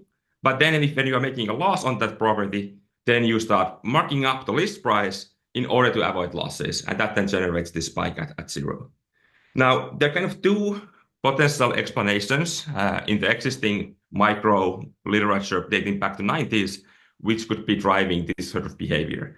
So one of this is this behavioral loss aversion channel, which we are promoting in this paper. The second one is mortgages and financial friction. So essentially, the idea is there that if you are selling the property at a too low valuation, you are not going to have enough home equity in order to pay the down payment for a new property after you have sold this one. So if you are underwater in your mortgage and you sell the property, then you might just not be able to afford the down payment for a new one afterwards. So financial frictions could drive similar behavior. So what we do here, we actually replicate the same analysis, but for sellers who don't have mortgages at all. So we just take out from our sample all the properties where there's no mortgage at that property, and we still see the same listing premium profile, which then kind of we take as an evidence that this financial factor alone cannot explain this. So this is really something behavioral. So now, of course, when you mark up the list price, that means that you should expect a longer time on market. So that's exactly what we see. So using this microdata, we can do kind of a standard survival analysis. So from the date that the listing comes online, we can see how long does it stay there. And there might be a transaction, or it might be withdrawn for other purposes, other reasons. But what we observe is that for those properties which are making a loss, we see that they tend to stay on the portal much longer. And just looking at the sale probability, what's the probability that this property actually gets sold? We see that if you go to, let's say, the minus 50% loss, those properties with minus 50% loss, you see that they are much less likely to sell in any horizon, basically. This is coming from the microdata. So this is the previous ones were kind of existing results. This survival plot is our empirical contribution in the paper. Now we take this micro level evidence and then try to go to this macro level where we start to think about aggregate quantities and aggregate implications. So to begin with, we start with a very well-known fact, which is the price-volume correlation in the housing market. So we can do this in the USA or UK or basically any country. So first is on the left, when you look at what happens in the USA. So when prices are dropping, we see volumes dropping very drastically typically. And also when prices are increasing, then volumes tend to go up. So this is the kind of a very distinctive feature of housing markets. Typically, when you have a downturn, it's the transaction volumes which really drop drastically, which is very, very interesting feature of housing market. Now, in the UK, we can divide again this price-volume correlation to properties or sellers who are potentially making a loss or those who would be making a gain. So how we measure that is again current hedonic valuation relative to the previous purchase price of that property. And what we see is that almost all of this price volume correlation is driven by these loss-making properties or these areas or regions and time periods where the sellers are making losses. So this is basically the green and red here. Now we can go even further. We can do this in the cross section of UK regions, or actually it's England and Wales, since that's what the transactions data covers. So this is a basic scatter plot. For each ITL2 level region in England and Wales, there are 35 regions. And then on the x-axis, we just report the loss share measure. So that's the fraction of owners with potential losses based on the Hellenic valuation. And then on the y-axis, we are regressing volumes on price changes and taking the coefficient. So this is the kind of price-volume relationship. And we see that this price-volume correlation is much more pronounced in those regions where we have lots of loss-making homeowners. And again, we can do this in the non-mortgage sample. So the price-volume relationship generally is smaller. So the y-axis is now rescaled. That's because, I mean, both of these factors, potentially the financial frictions and the behavioral frictions can generate price-volume relation, but this is smaller. But the point what we really want to make here is that even in the non-mortgage sample, this fraction of owners with potential losses is highly correlated with this price-volume relation. Now, so what will we take from this? So first of all, this fraction of paper losses in the region seems to be a important measure, and it affects especially the volumes. So we can actually, in the paper, we actually also look at the decomposed volumes on listing volumes and then the transaction probability conditional on listing. So what we see is that it's actually the latter one which is driving much of this behavior. So listing volumes don't really respond that much, but it's the transaction probability which does explain most of this. And then generally, kind of the general high-level intuition is that it seems that quantities are reacting a lot rather than prices in the housing market. So this behavioral friction means that there's kind of a new nominal rigidity coming in from here. So when sellers mark up their list price, they're not willing to take the loss in the property, and that then generates this loss in volumes, which then kind of motivates the name of the paper, which is a behavioral locking. So it kind of locks in the sellers into their homes. Okay. So the next part of the paper, we use these facts to motivate a rational expectations housing search model. We're gonna first of all show that this model can generate these facts, especially with behavioral frictions, less so without behavioral frictions, and then we're going to use the validated model to then do policy analysis. So basically, the structure of the model very quickly. So we have a unit mass of homeowners who have reference prices RI. So this is the purchase price they purchased the property for. They have some mortgage balances. And then each which are time evolving according to some amortization schedule. And then each period, they draw this mobility opportunity shock theta, which enters the utility should they be able to sell the house. So what's happening? They're first in each period. They are choosing whether they want to list the property for sale. If they don't list the property for sale, then they just continue as homeowner. So this is this continuation value here. If they do list, they have to pay a listing cost -5, and then they have to optimally choose the listing price they're going to set for the property. Depending on the list price, there's some endogenous probability of selling, which comes from the search and matching setup. If they're able to sell, they get some utility U, this mobility of theta, and then the continuation value of becoming a buyer next period. If they're not able to sell, then they just stay as a homeowner. And being a homeowner, generally, you get for utility from the home minus then you have to pay the property taxes. Now, what is this U? So this is the utility if they're able to sell the house in addition to the theta. So this U includes obviously the price. So if you have a higher price, you are better. But then there are two additional components. First one is the behavioral component. So the first one is that which again has two different parts. First one is what we call the reference dependence. So that says that if your price is higher than the previous purchase price of your property, you like that. Even over and beyond the price you get. But however, if you're making a loss, so if the price is lower than the reference price, so that's the minus here, then you really dislike it because of this constant lambda greater than 1. So we're going to structurally estimate these parameters. So in principle, they could be 0, but we are basically let the data tell us what these parameters are.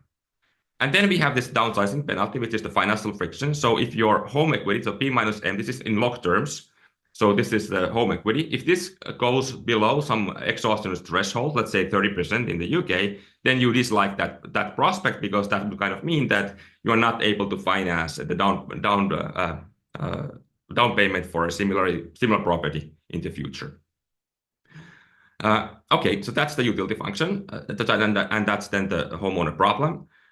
Finally, there's this conditional listing, and then there's this listing decision. So basically, there's a threshold rule on this theta. So when the theta exceeds some threshold value, which depends on your individual circumstances, the purchase price and mortgage balance, then you buy the property, list the property for sale, depending on the draw.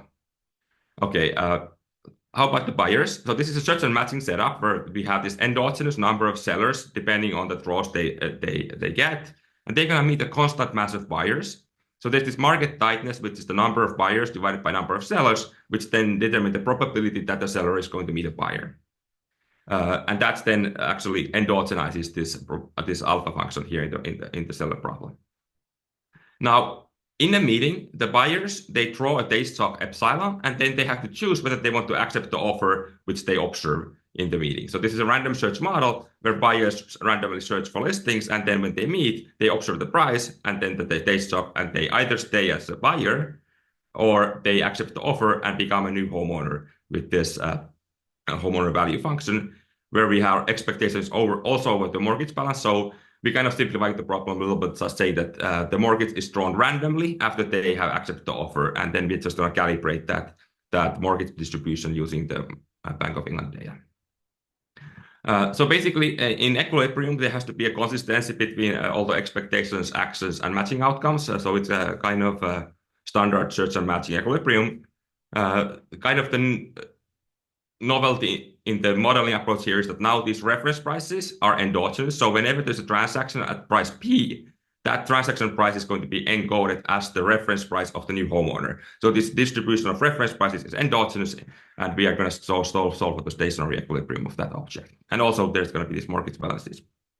So that's basically the really quick version of the model. Now, finally, we're going to structurally estimate this. So the point here is that actually when you solve the model, you realize that the policy functions of the sellers is going to exactly match this listing premium for hockey stick profile I told you earlier. And then there's also a demand profile in the data, which we can map with the policy functions of the buyers at the buyer side.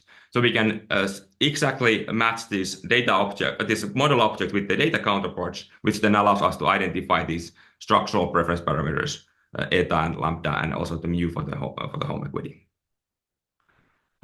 Okay, so finally, we then look at how does this model, so obviously this model fits the micro evidence, but then we all kind of do an untargeted validation, looking at how does this model explain the the macro facts. So on the left-hand side, we just look at what's the transaction probability as a function of the potential gain. So this is kind of similar to the I mean, obviously we can do this exactly this version in the data, and it looks like pretty much like this, but what we see is that when you are making a loss, the transaction probability is lower, and when you are having a gain, it's higher. And then on the right-hand side, with the price-volume relationship, we see that on the x-axis we have the data, on the y-axis we have the model. So quantities, we are a little bit off in the level, but we can for sure capture this strong correlation between the loss share and the price-volume relation. And then when we turn off the behavioral frictions and only look at the financial friction version, where we only have this down payment penalty, then we are not able to explain the data. So it kind of tells that this is something really behavioral, at least from the point of view of the model. Okay, so finally, I want to use the last, I guess, 5 minutes what I have to think about the tax policy implications of this paper, of this model. So we do a lot of things here. So we do short-term responses and long-run responses. We do stamp duty taxes, ongoing property taxes, and so on. So basically, long story short, in the short run, tax increases, of course, affect both prices and volumes. But the kind of intuition coming with the behavioral model is that volumes react more than prices. So this is what we had in the data, and it's kind of a natural outcome of this model when you think about it, that you have these sellers who are marking up list prices, so then that's going to generate, almost mechanically generate this fact. In the long run, it's a little bit more complex. So we have this kind of a very classic result that the ongoing property tax is non-distortionary. So there's no extensive margin adjustment in the model. So there's no way to avoid the ongoing property tax. So that's just going to go into prices, and there's no volume responses on that across steady state. However, the transaction tax is different, and it's as you would expect, also volumes decreasing in the long run. So comparing the full model, and then we compare this to the restricted model where we shut down the behavioral and financial channels. Again, even in the long run, we see that prices react less for the taxes. So here we have the transaction tax on the x-axis and prices across steady state on y-axis. So this is a long run analysis. And what we see is that in the full model, the prices react less and volumes react more, whereas in the restricted model where we shut down the behavioral channel and the financial channel, it's the vice versa. The prices react more than volumes. Again, the intuition is the same, that when you increase the price, when you increase the tax, which potentially affect the prices, part of the price effect is absorbed by these sellers who adjust their list prices accordingly. Now, for ongoing property taxes, there is not that much of a difference. That's again because it's non-distortionary, so you don't see any volume responses, and then prices basically take all of that effect. And finally, we want to look at how does this relate to the data. So we do some model validation specifically for these tax counterfactuals. So in 2014, there was this kind of interesting policy reform in the UK. So we used to, especially for stamp duty taxes. So before 2014, the tax schedule used to have this what we call notches. So if your purchase price was above 250,000 K, you had to pay a higher transaction tax on the entire purchase price, which of course meant that from the buyer side, there was a strong incentive to punch exactly at 249,000, because otherwise you would be paying a discontinuously higher tax if you exceeded the threshold.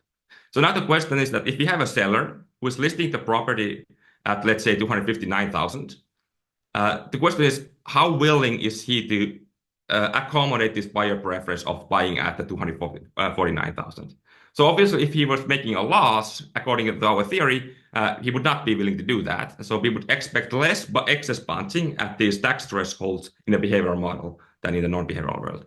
So again, in the data, we see that before 2014, there is this negative correlation between the loss share and the excess mass at these punching thresholds. And that's on the left here. So when you have in the behavioral motive is more operative and you have more people who are facing losses, you see less punching occurring at these tax thresholds.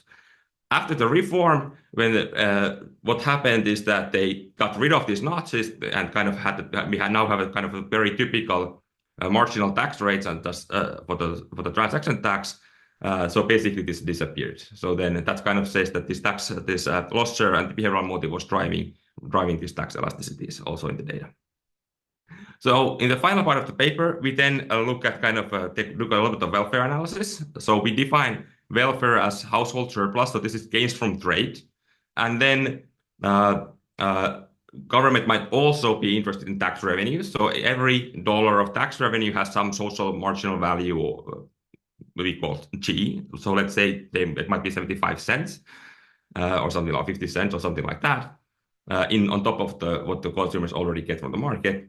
So that's our welfare function. And then we can look at what would be the implications for government welfare. So what we again see here that on the left, for the transaction tax, when tax is going up, the full model is actually more responsive. The welfare in the full model is more responsive for that. And the reason for that is that in this full model, when the sellers have this markup listing behavior, prices are actually higher in steady state.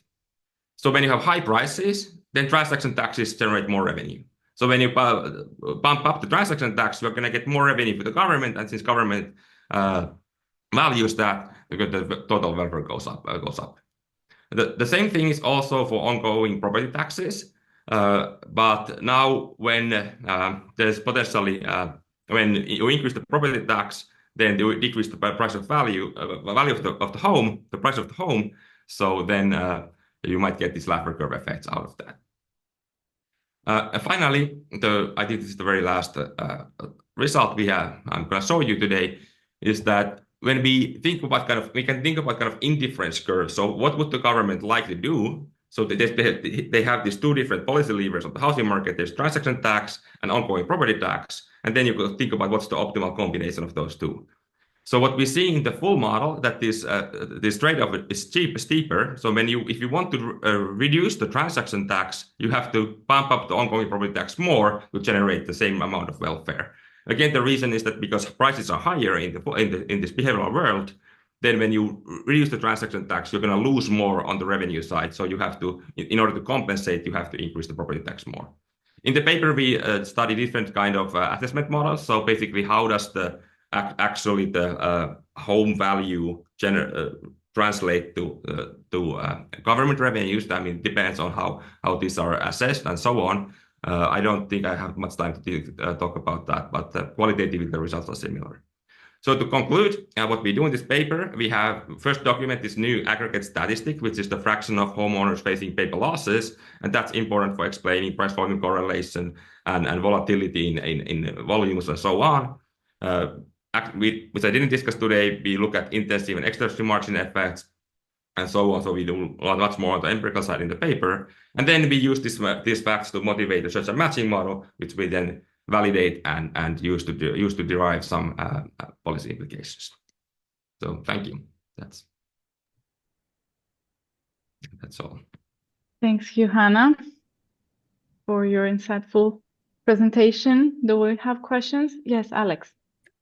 Yeah, very, very interesting paper. We're definitely gonna study it more because it matches also with a Greek experience in the sense that there was a big crisis, there is this V-shaped recovery, and the data from the asking price from Spitogatos is definitely highlighting that there are delays in selling. So as we highlighted, there is a big delay. So basically, it matches with your story that there are delays in selling once you have experienced crisis because you want to recover these nominal gains that you have in the past. Now, one question that I have, because I'm not familiar with this literature on asking prices, is that, I mean, effectively, you say what matters is that the price at which you bought and the price at which you list. Now, does it not make a difference the time that that intervenes between the buying and the listing? So I'm thinking, I mean, why don't you use something like a compound annual growth rate that penalizes basically if let's say I have a loss of 20%, it matters if the loss was over the last year or the loss was over 20 years, right?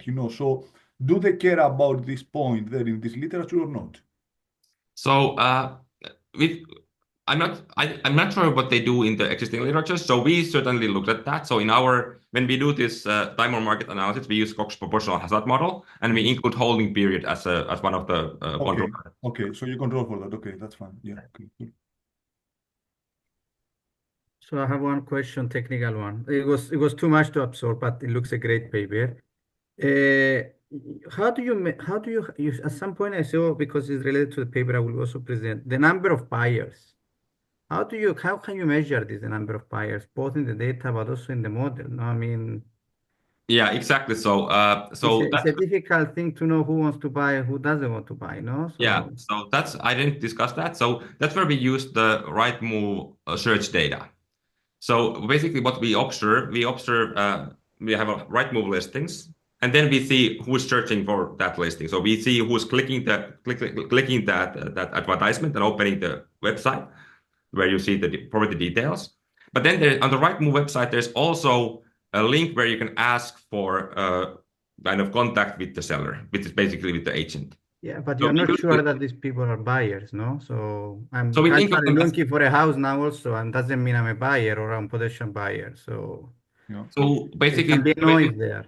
So basically, when we think about this, that when once you contact the seller, we use that as a measure of potential buyers, and that's our then kind of measure of that's how we use to calibrate the market tightness in the model. Yeah. And then, of course, it doesn't mean that you would actually buy the property. You might get the. I mean, most of them don't. Yeah, it's very fun. We do exactly the same thing. Okay, so that's what my question. Yeah. Yeah.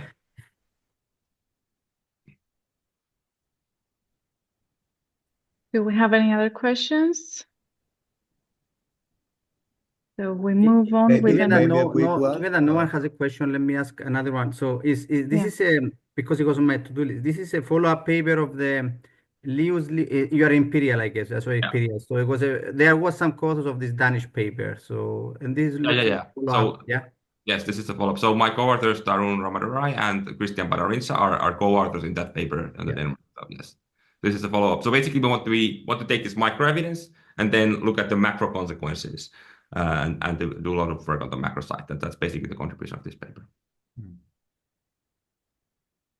Apostolos, you also have a question? Yeah, maybe a quick one. I mean, thanks. This was great, obviously. And just on the reference price and the motivational stuff you presented, whether we can identify any source of misinformed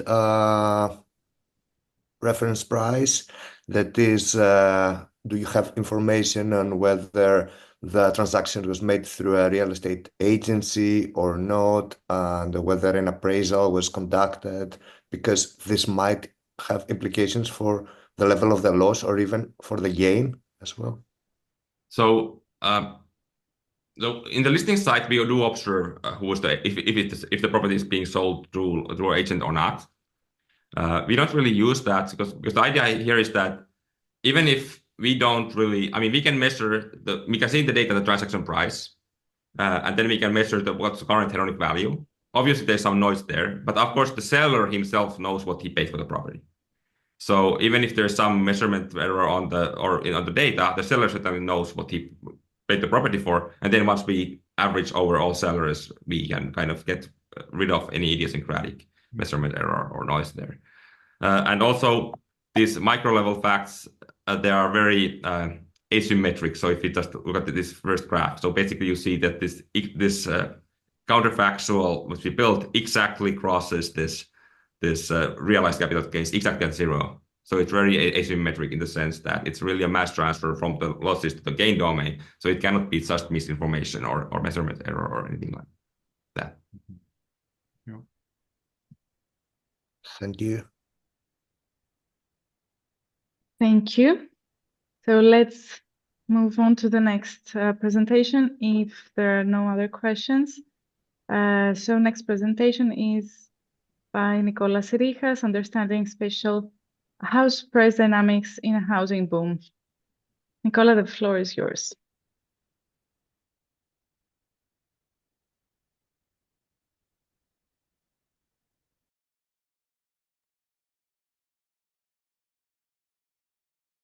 Can you share the screen? Yeah, that's what I'm trying. Here's the button. Okay, sorry.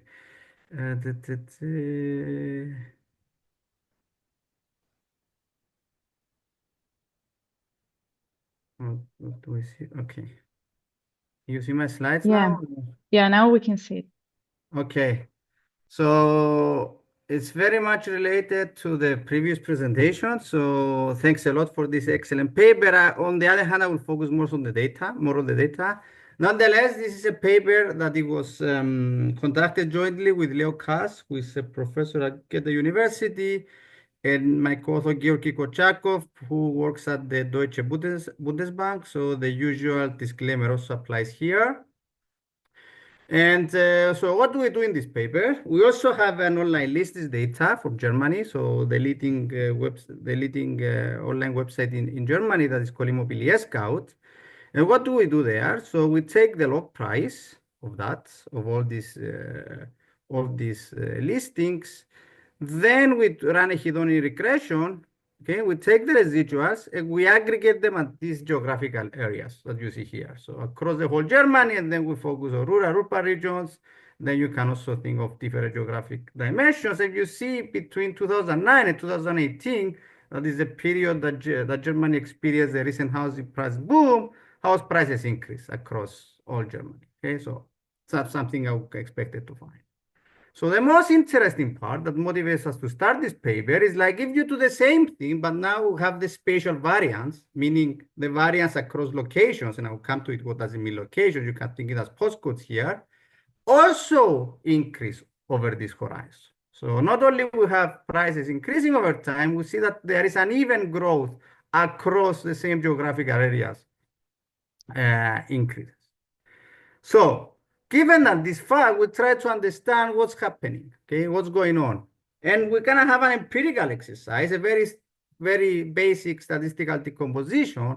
We're gonna use a listings price to understand what this dispersion across location or across postcodes, that is more clear, that is increasing over time. Is it coming because prices, house prices across different cities diverge over time? And cities here, I'm going to consider as commuting zones, diverge over time? Or is it because within the same city, we see some neighborhoods that increase much more than the others, an increase in terms of house prices? And when we do this decomposition analysis across the whole Germany, we find that something as expected, 3/4 of the increase in house prices are driven between between differences in labor market regions, and only 25% of this increase is attributed to increases within the labor market regions. So in order to understand, if you think Germany as Berlin and Munich, we see that prices in Berlin increase much faster than in Munich, for instance, but we also see that 25% of this increase is attributed because postcodes between Berlin and postcodes between Munich, they also diverge over time, okay? And when we focus on the top 7 regions in Germany, that those are the media outlets are focusing on, we find that this increase is half-half. So there is an increase in inequality across locations, house price inequality across locations, even within the cities, but we see that also the cities diverge over time in this 10-year horizon period. And in order to understand the sources of this increase, we conduct a stylized spatial direct search model. We don't have all the elements of the previous presentation, so we abstract from many of the elements, but what we allow in this model is to allow to have a large number of locations. And what we try to do, another decomposition analysis based on a directed search model that allow us to quantify the rises of this price dispersion. And to a very rudimentary setting, is it because we have an increase in demand over time in these particular locations related to other locations, or is it related to supply? Is because we don't have enough housing permits there, etc., etc. And finally, given that it's a search friction, it can be that none of the two is happening if we live in this hypothetical world, but it's just a search and matching process the market becomes more frictional. So it takes much longer for the buyer to find the house in this location, and therefore that's why we see this uneven growth of prices across these locations. So when we do these two analyses, we find that the main result across all the exercises we did is that demand, unequal demand, is attributed to this increase in the majority of the house price dispersion. What do I mean by this? It means that there is a change in demand over time for that particular locations, and this change in demand, it doesn't match with the supply, and therefore we see the house prices increase disproportionately relative to another locations that there is not an increase in demand for that area. So, two comments of how this is related to our to the existing literature. So the contribution in terms of the empirics is like we look the house price dispersion at the more granular level. So this spatial dispersion is documented before, also in the US and in other countries, but usually they focus on the dispersion across metropolitan areas in the US. So what we see here is like there is an increase in dispersion, not only across metropolitan areas or labor market regions in our setting, but there is also an increase in dispersion within the same labor market area. Okay, so at the more granular setting, in terms of the housing market share literature, as I said, we abstract a lot from we have a directed search model, but we abstract from a lot of components like financial friction, et cetera, et cetera. And what we add here, we add the spatial dimension. Okay, so we allow the N to grow to around 3,000 locations. And obviously, for preventing the model to blow up, we have to abstract from many other interesting channels we see in the literature. Why we do that? In order to have counterfactual price for each particular location in Germany, that will allow us to do this demand supply search and friction decomposition, search friction decomposition. Okay, so in the interest of time, I'm going to talk a little bit about the data. About the empiricals, I'm going to give you an outline of the structural model very fast. I will skip the estimation, but just so you know, we estimated the model completely on this online listing website. Okay, so we don't rely on any calibration techniques, and we do an exactly structural estimation based on the data we have available. And given that we have the model, we estimate the model, we can do some counterfactual analysis in order to allow us to understand how much is the increase in a particular location attributed to demand, supply, or frictions. All right, the data. What do we have? I hope some of you are familiar with the website. It's the Immobilier Scout website. It's a dominant platform in Germany. So obviously, it's the standard thing you have in every other website, Hospital, etc. in Greece. You just enter where you're looking for a house to buy, and then you enter particular attributes, and finally you click, and then it gives you all the listed, all the prices that are listed on the market, or the houses that are listed on the market. So we have all the data from this website. It was given to us. Unfortunately, we don't live in the US and the UK, so some anonymization happened. For instance, they gave us the location, but only on the square kilometer grid. Nonetheless, we have all the data that was posted between 2009 up to December 2018. Okay, we have the posted price, all the housing characteristics, okay, all the where the seller was interested to list the house, also added several important characteristics in order to attract buyers. We have the number of contact attempts, and that's come back to my previous point, how can you measure the buyers in the market? And we also have duration of the listing in terms of how many days was the house listed on the Immobilier Scout website. Okay, obviously we have done a very rigorous screening because there are some outliers there and several other things that we wanted to take out before going into our analysis. Okay, because I'm going to do some statistical decompositions here, I wanted to be firm of what do I talk. When I'm talking about locations, I mean postal codes. It's equivalent to the zip code in the US. And there are around 8,200 units in Germany that each one has around 5,000 households, so are very homogeneous in terms of population. We don't have data from all of them, or in a sense, we don't have a complete time series for all of them, okay? So in the end, when we do some clean exercises, some further robustness analysis, we're going to focus only on 2,161 locations where we're going to see frequent listings on this website, and also buyers that were interested to buy house on these locations. In terms of regions, when I was saying before, I claim them as city, but what actually we have is commuting zones. Okay, so you can think the whole area around Munich, the whole area around Berlin, etc., etc. That's going on for other countries. And based on this, we use a hedonic house price index approach in order to construct a house price index for each location, a quarterly house price index for each location in the market. Okay, so that's what we're going to have. All right. As I said before, we try to understand, okay, there is an increase in variance. So meaning some postcodes, house prices increase much more relative to other postcodes. Is this coming because in some particular hot markets like Berlin nowadays or Frankfurt, house prices increase much more relative to some less hot markets, for instance, in the rural Germany, and that's why we see the increase in the dispersion.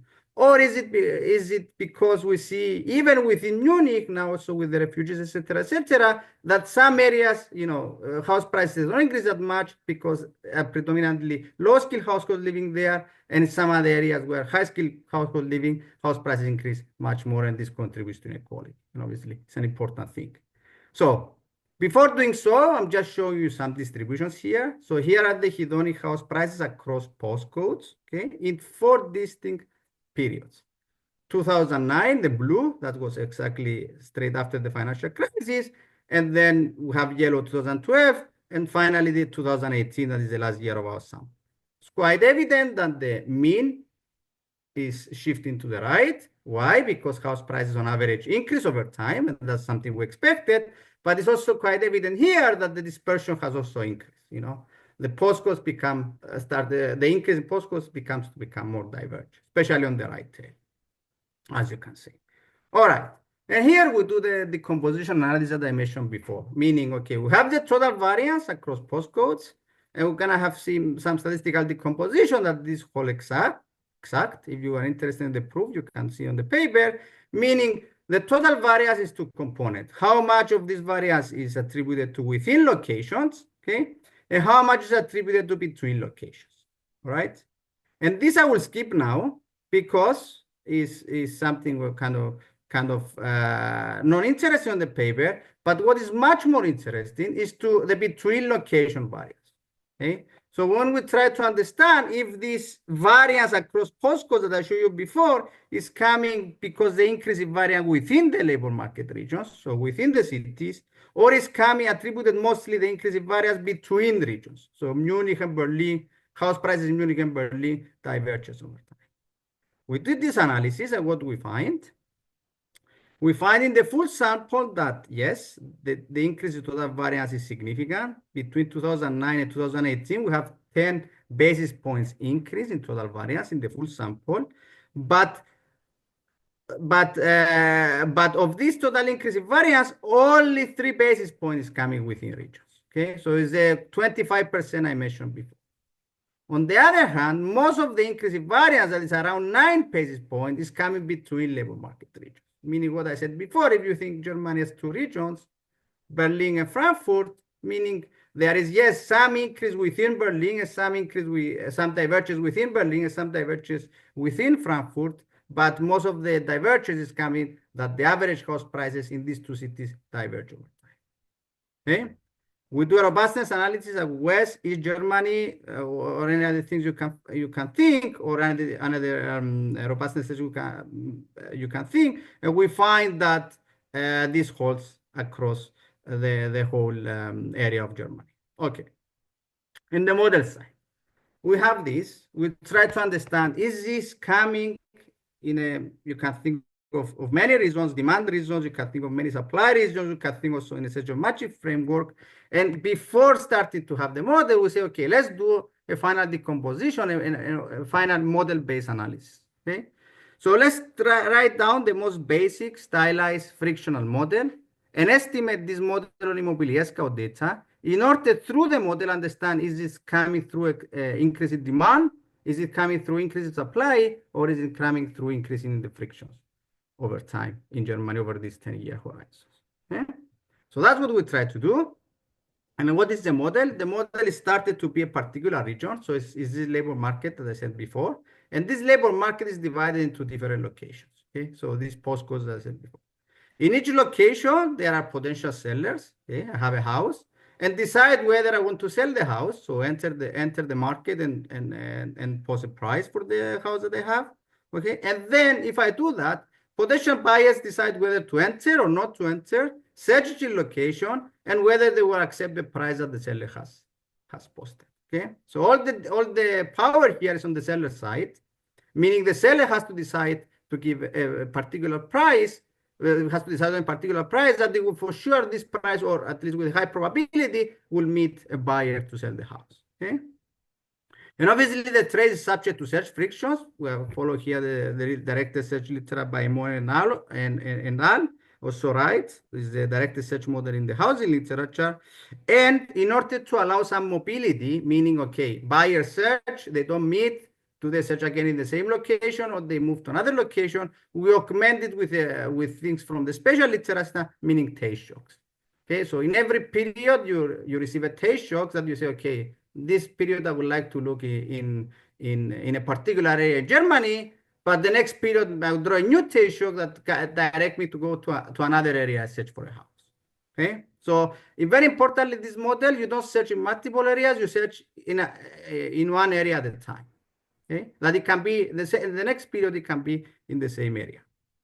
And as I said before, in order to not I don't want you to have expectations that this is a full macro quantitative model. We're abstractly from many interesting things in literature, meaning tenure choice. So whether you decide to become a renter or a buyer, mortgage financing, differentiation of housing units of size and quality. Here we harmonize all the houses to be the same quality. And also we don't talk about migration between labor market regions. So that's something I'm also looking. So if there is a positive shock in one area, obviously we're going to draw population to that area. We're not looking at that.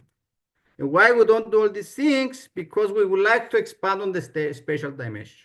Okay, so we like to have all the possible locations in the market, or we would like, in principle, to have a counterfactual price for each possible location in the market. And obviously, we cannot incorporate other realistic features because the model will blow up. Okay, but this strategy allows us to estimate the key parameters using solely this website data. Okay, and the model, all the mechanism and the estimation techniques boils down in the end into this equation, okay? So we have the price of a particular location in period T. So location here, you can think of the postcode, and the T, you can think of the particular quarter, will be the weighted sum of the buyer's valuation, that is denoted here by A minus the continuation value, that is a demand side component, and the seller's valuation, okay, the supply component. Also, why is it weighted? Because it's weighted by the market power of each component, K and A, meaning the market power of buyer over seller, etc., etc. Okay. So if zeta equals to 0, okay, the valuation will determine of the price will determine directly from the buyer. I'm sorry, if the zeta equals to 0, the valuation will determine directly from the buyer, yes. And if the zeta equals to 1, meaning the seller has all the market power, will decide what is the price he would like to have in the market. Okay. So this zeta we can estimate it directly from the data. Okay. We see that obviously they are something between 0 and 1. They're never 0, never 1. Okay. But also across locations. So we see in some locations these zetas are much higher, and in some locations are much lower. All right. After we did that, okay, we can feed the model the actual prices, right? Estimated these kappas, these Ks and As, and also the continuation values there. All right. We plug them back and do some counterfactual analysis. What do I mean by that? Okay. We have estimated Ks and we can estimate A. Let's fix the K and the zeta in a particular location at the initial value. Meaning in 2009, we fix that and we don't allow it to change over time. What will be the new equilibrium price that they will get if we allow only the A to change over time? Okay.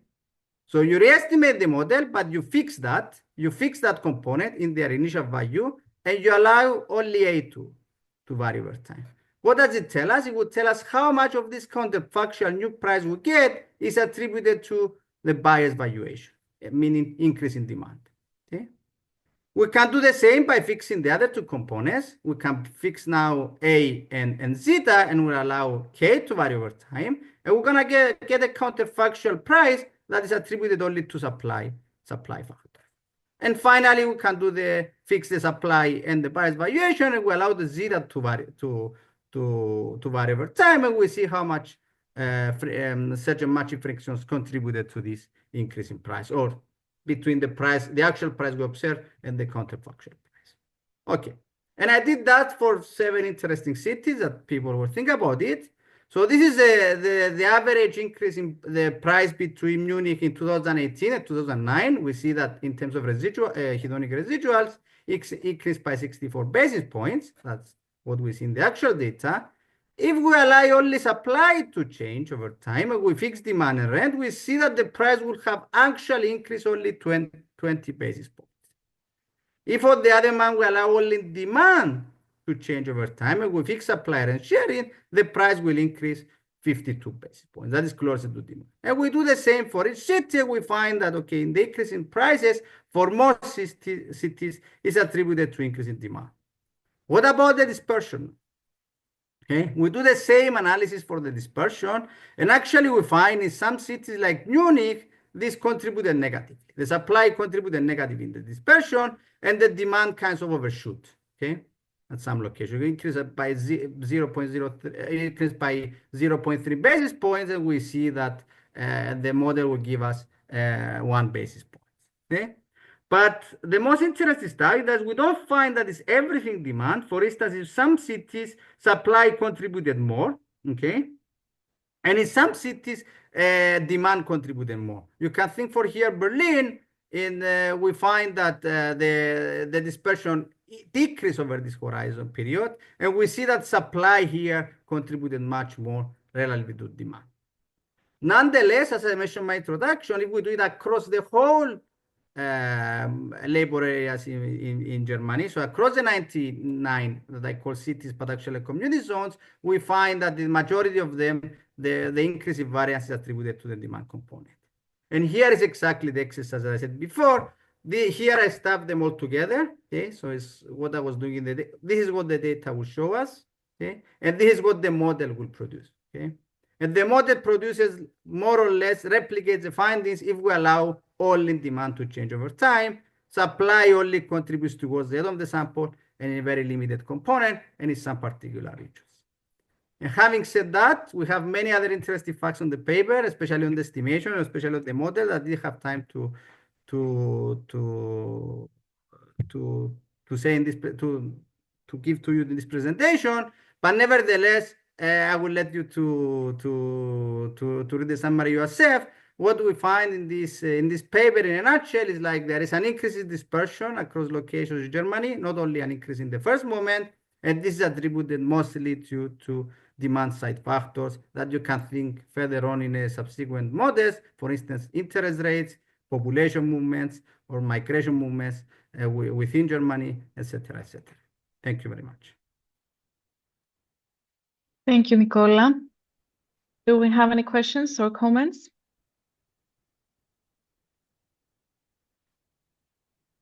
Yes, Johanna? Just a technical question which I missed. So you said you have a directed search model. So what is the directed search over? Is it over regions or? No, it's on locations. So in okay, on locations, okay. Yes. But within a location, what happens within a location? Sorry? What happens within a location? So I'm a seller, I post the price, okay? And then they're exactly like your model. And then there are buyers that throw probabilities to search on this price and then decide whether they will accept and match with the seller. Or if they don't match, they draw new Tayshoks and they may enter the same market or move to a different market according to the Tayshok that they have. Okay, so it's directed across locations and within a location it's random. Yes. Okay, thanks. Thank you. Any other questions?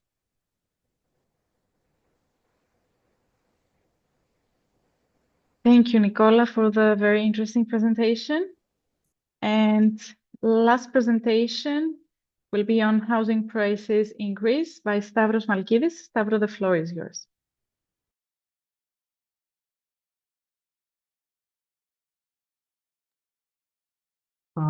Thank you very much, Evie. Are you able to see my screen? Yes, we can. All right. Firstly, I would like to thank you and the organizing team for inviting me in this very interesting workshop. The presentation that I'm going to present here today is about the macroeconomic determinants of the housing prices in Greece. Here specifically, this data set includes Athens and suburbs, and I'm going to relate that to tax policy uncertainty, which, as you showed in your previous research, was a major source of uncertainty during the previous years of the crisis. So regarding the outline of the presentation, I'm going to present some quick stylized facts about the Greek economy and the housing prices, and a quick visual story about how these time series have evolved over time, and then the data and the model, some results, and some quick summary and policy recommendations. So regarding the literature, I'm going to be brief, as you touched upon on most of these things. There are supply and demand factors affecting housing prices in different horizons. In the long run, we can see demographic characteristics being important, construction activity and building stock, and also financial regulation, fiscal and tax policy can have a substantial impact. In Greece, we have a good example of financial deregulation that boosted supply. So I have distinguished between three phases. The initial boom from 1980s that we have data from the Bank of Greece. And then after the Greek sovereign debt crisis, we have a bust in the housing market, followed by another boom that we currently experiencing. On the right-hand side, you can see the year-over-year percentage change, and on the left-hand side is the index as created by the Bank of Greece. So regarding the macro determinants on the previous and some institutional also factor on the previous cycles, the first boom, we had an important factor of the deregulation. So commercial Greek banks were allowed finally to provide credit to the households. So this boosted the ability of households to raise credit to fund the purchase of a house. The prospects for the Greek economy were very good, and there was convergence with the Eurozone, and loan interest rates had a decreasing path. In the bust phase, this big housing stock and I'll show you a graph how before the crisis the building permits had peaked. So as the demand fell, this pushed prices to go down. There was a lack of liquidity in the Greek economy. The expectations were also bad, unemployment in a really high rate, and the government decided to put heavy levies on property. So in this new boom phase, we have something which is rather new. In the past, innovations were mostly from the states, or regarding tax policy, financial deregulation. Now the market has created a new innovation, the sharing economy, and Airbnbs have affected housing prices, and especially in my sample that I examine, Athens and suburbs, this is very prominent. Also, the Greek government has introduced the Golden Visa scheme, where foreign buyers and FDI on housing also pushed demand. Finally, we have a strong post-COVID recovery. The Greek economy has recorded strong GDP growth, double the rate from the cumulative rate from the euro area. We have something which is rather unique. This is not driven by credit expansion. so is also immune to monetary policy tightening that we have experienced in the last years. So the final motivation was to update some standard models, and specifically the one from Panagiotis and Prinzis on the macroeconomic determinants based on these new facts and the drivers of this new boom phase. So here you can see how Greece has had much stronger recovery after the 2020 recession regarding the major euro area compared to the major euro area economies. And this is a chart based on the point that I raised previously, that this boom phase is not driven by credit expansion. The outstanding amounts on housing loans that you can see on the right-hand side do not follow the same trend as the residential price per square meter. And at the same time, deposits follow roughly this trend, which can be a good indication that households use excess savings or their savings to fund new purchases of homes. In the literature, CPI is often used in the model. I find that the overall construction cost that the Hellenic Statistical Authority provides to be a better measure, and this can be analyzed into a materials component that, as you can see with the line on the top, has increased the most due to all the supply chain frictions we experienced in the post-pandemic reopening of the economy.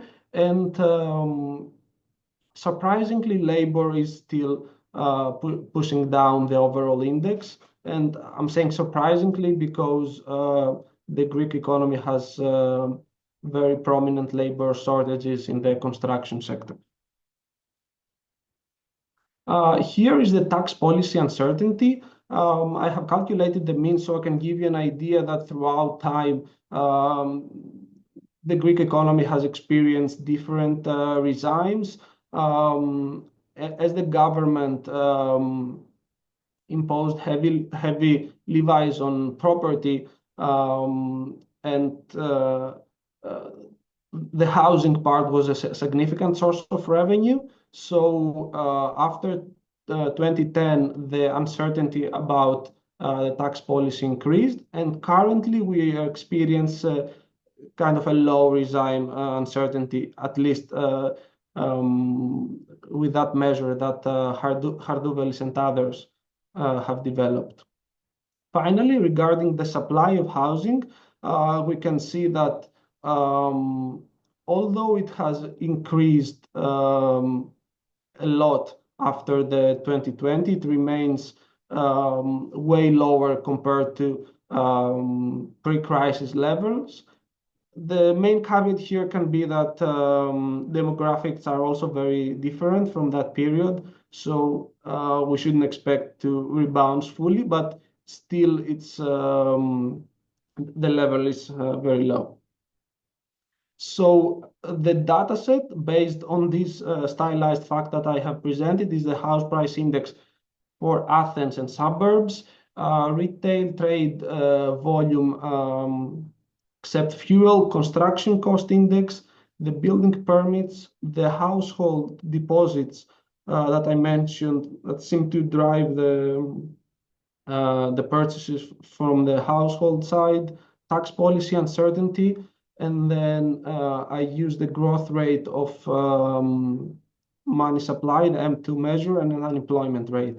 So I do the Johansen co-integration test, and I find one co-integration vector at 5% level of significance.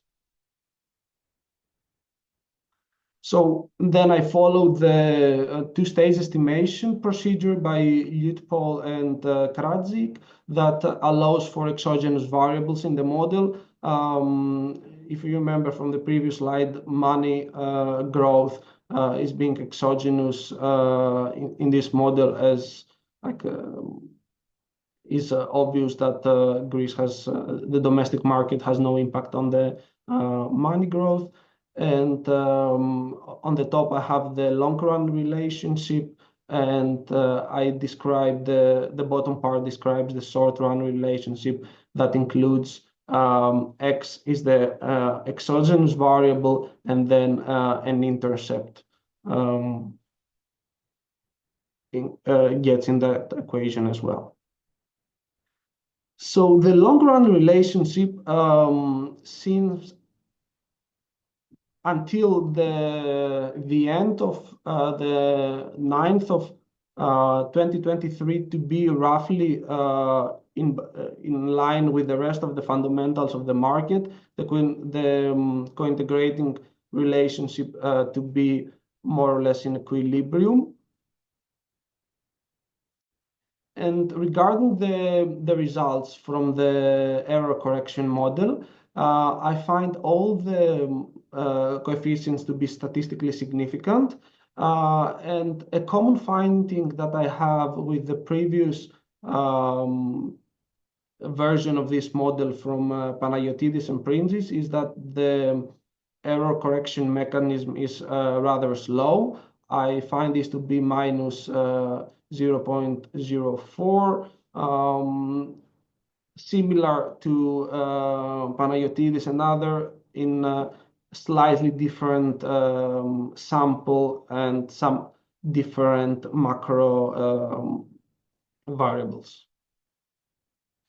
So regarding the causality, I find that changes in the tax policy uncertainty and building permits greater cause the changes in house prices in Athens, and the same is true for M2, but only for 10% of statistical significance. For the long run relationship, all variables except retail trade seem to be important, which is rather in contrast with the previous version of the model that retail trade was an important factor. So here I present the variance error decomposition, how one standard deviation of SOC affects the variation. And we can see that unemployment with the gray color over a 3-year horizon has an important contribution, followed by tax policy uncertainty and building permits, which can eventually explain around 50% of the overall variation in house prices in Athens. With this measure, I found tax policy uncertainty to be an important factor. These are the impulse response functions.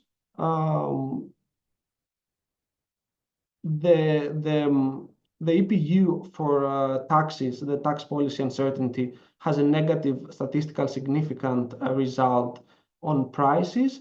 What I find a bit counterintuitive, and I would expect to see the opposite, is the impact of permits to building permits to prices, which on the bottom left part of the slide appears to be positive. So greater supply in this kind of modeling doesn't seem to imply that the prices are going to drop.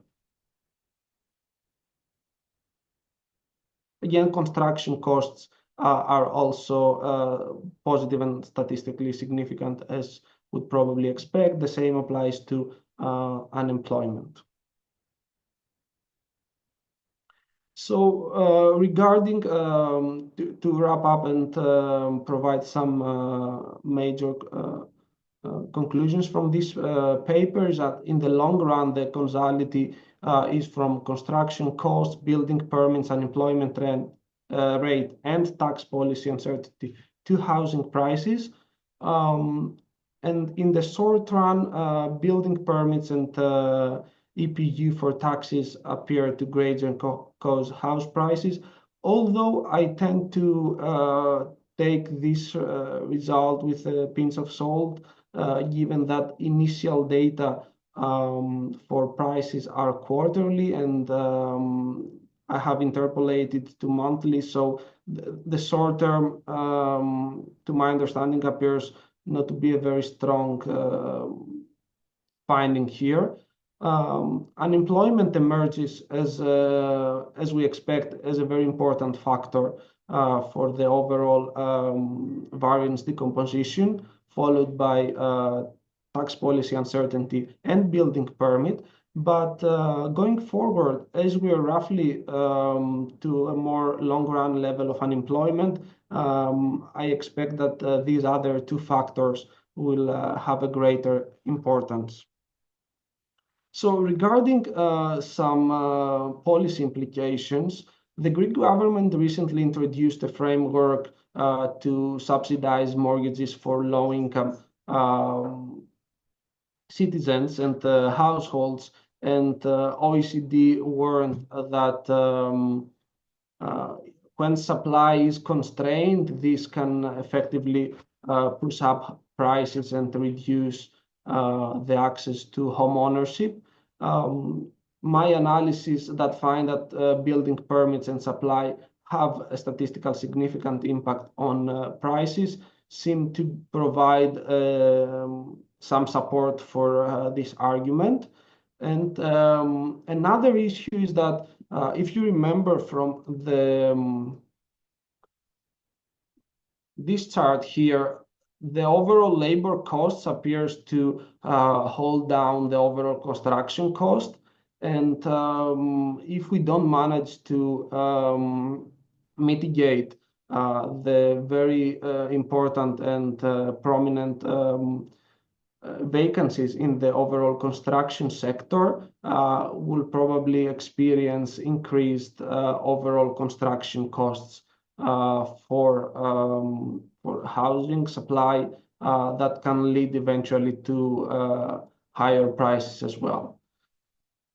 So I think that's all. Yeah, so it's important to have a stable policy around tax, and in that framework, tax policy uncertainty do matters as a macro determinant of the housing prices. Going forward, I would like to extend that analysis to the rest of Greece, to other urban centers. But of course, a main limitation is the quality of the housing price data. I think Alexandros, I missed that part in the beginning, but I think he touched upon. That's all from my side. I'm happy to take any questions if you have. Thank you. Thank you, Stavros, for the insightful presentation on the Greek housing market and its connection to tax uncertainty. Any questions? I have one quick. Okay. Yeah, no, sure, please. Thanks. Valerie. Thank you for the presentation. I just want to ask the price of Athens is how do you define Athens? Is central Athens? Is it suburbs? Do you have any distinctions to see, that any shock doesn't affect the city center of Athens? Do you have any space variation of the definition, please? So the definition for this time series is Athens and suburbs. I would expect that there is a strong variation, and unfortunately, I do not have more granular data on neighborhoods. But yes, I would expect to see these factors affect in a different way the city center and some the suburbs of the city.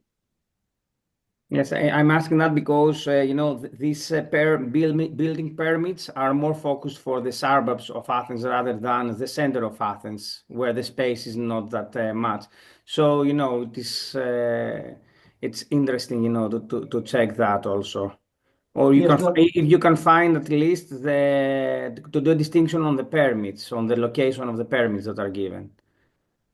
yes. So I'm trying to find a way to understand the opposite, relationship instead of a decline that you find in your results regarding the permits. Yes, that's a very good point, and I think it's worth delving into it more.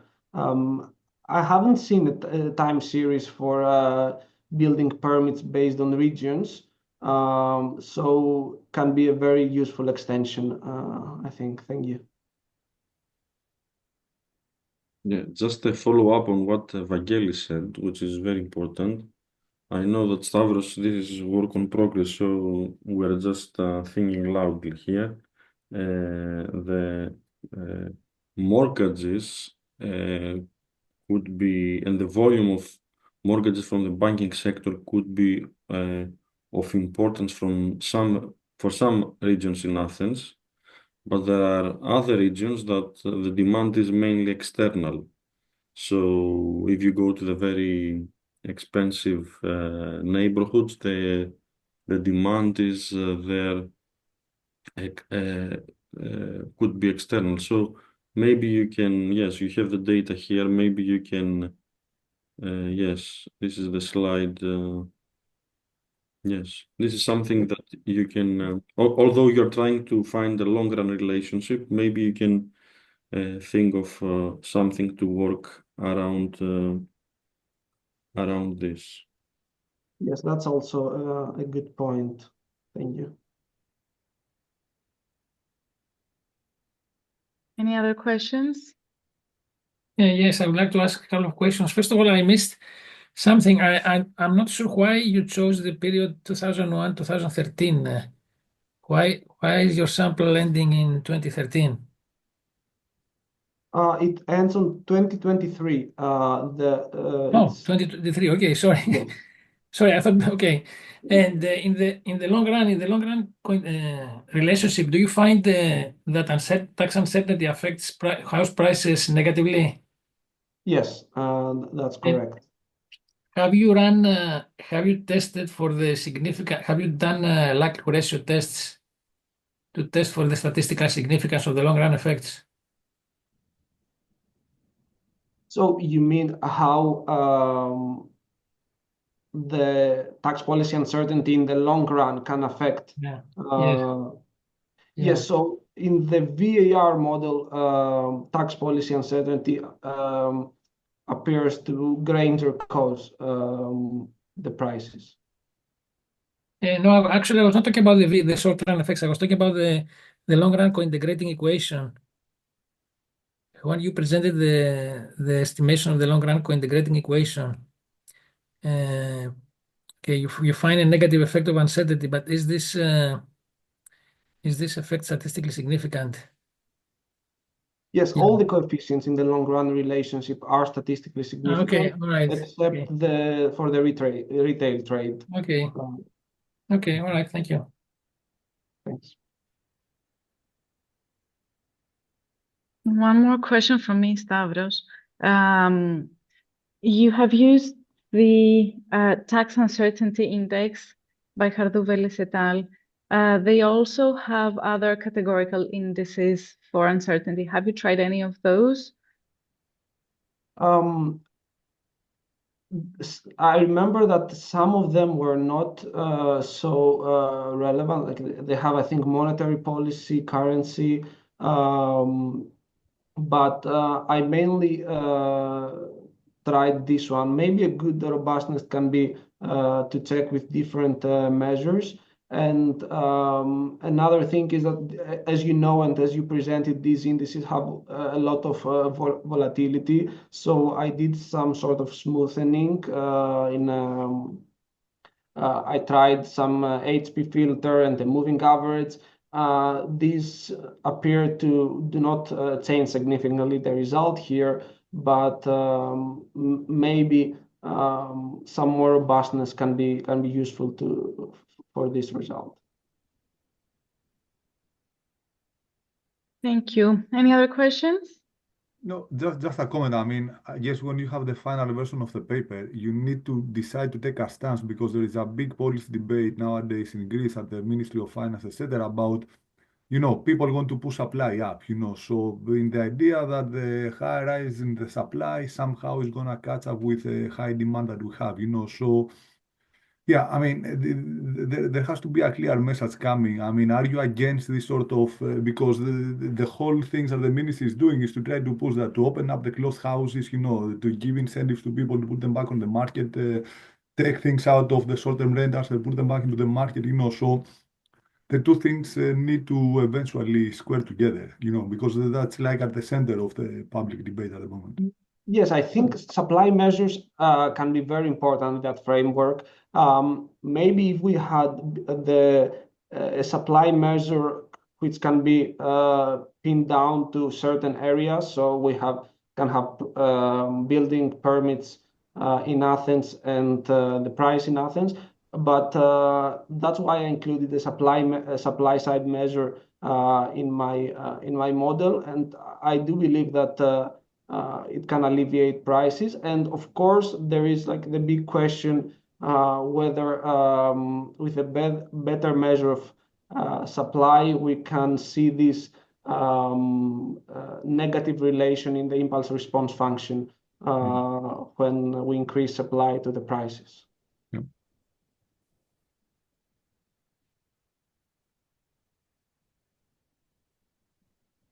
Okay, thank you.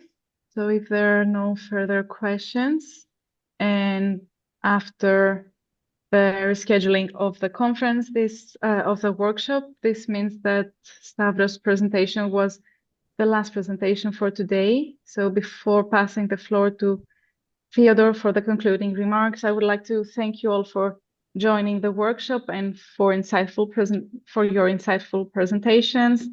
And again, special thanks to the Hellenic Observatory Research Center support and the support of the University of Macedonia for this online workshop.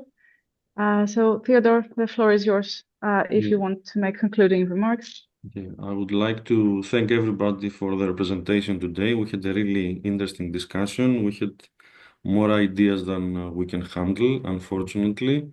So we would need to try and see how we can basically work on all these things that we talked about. I would like to thank all the presenters. I would like to thank Evie and George for the excellent work they are doing. Congratulations.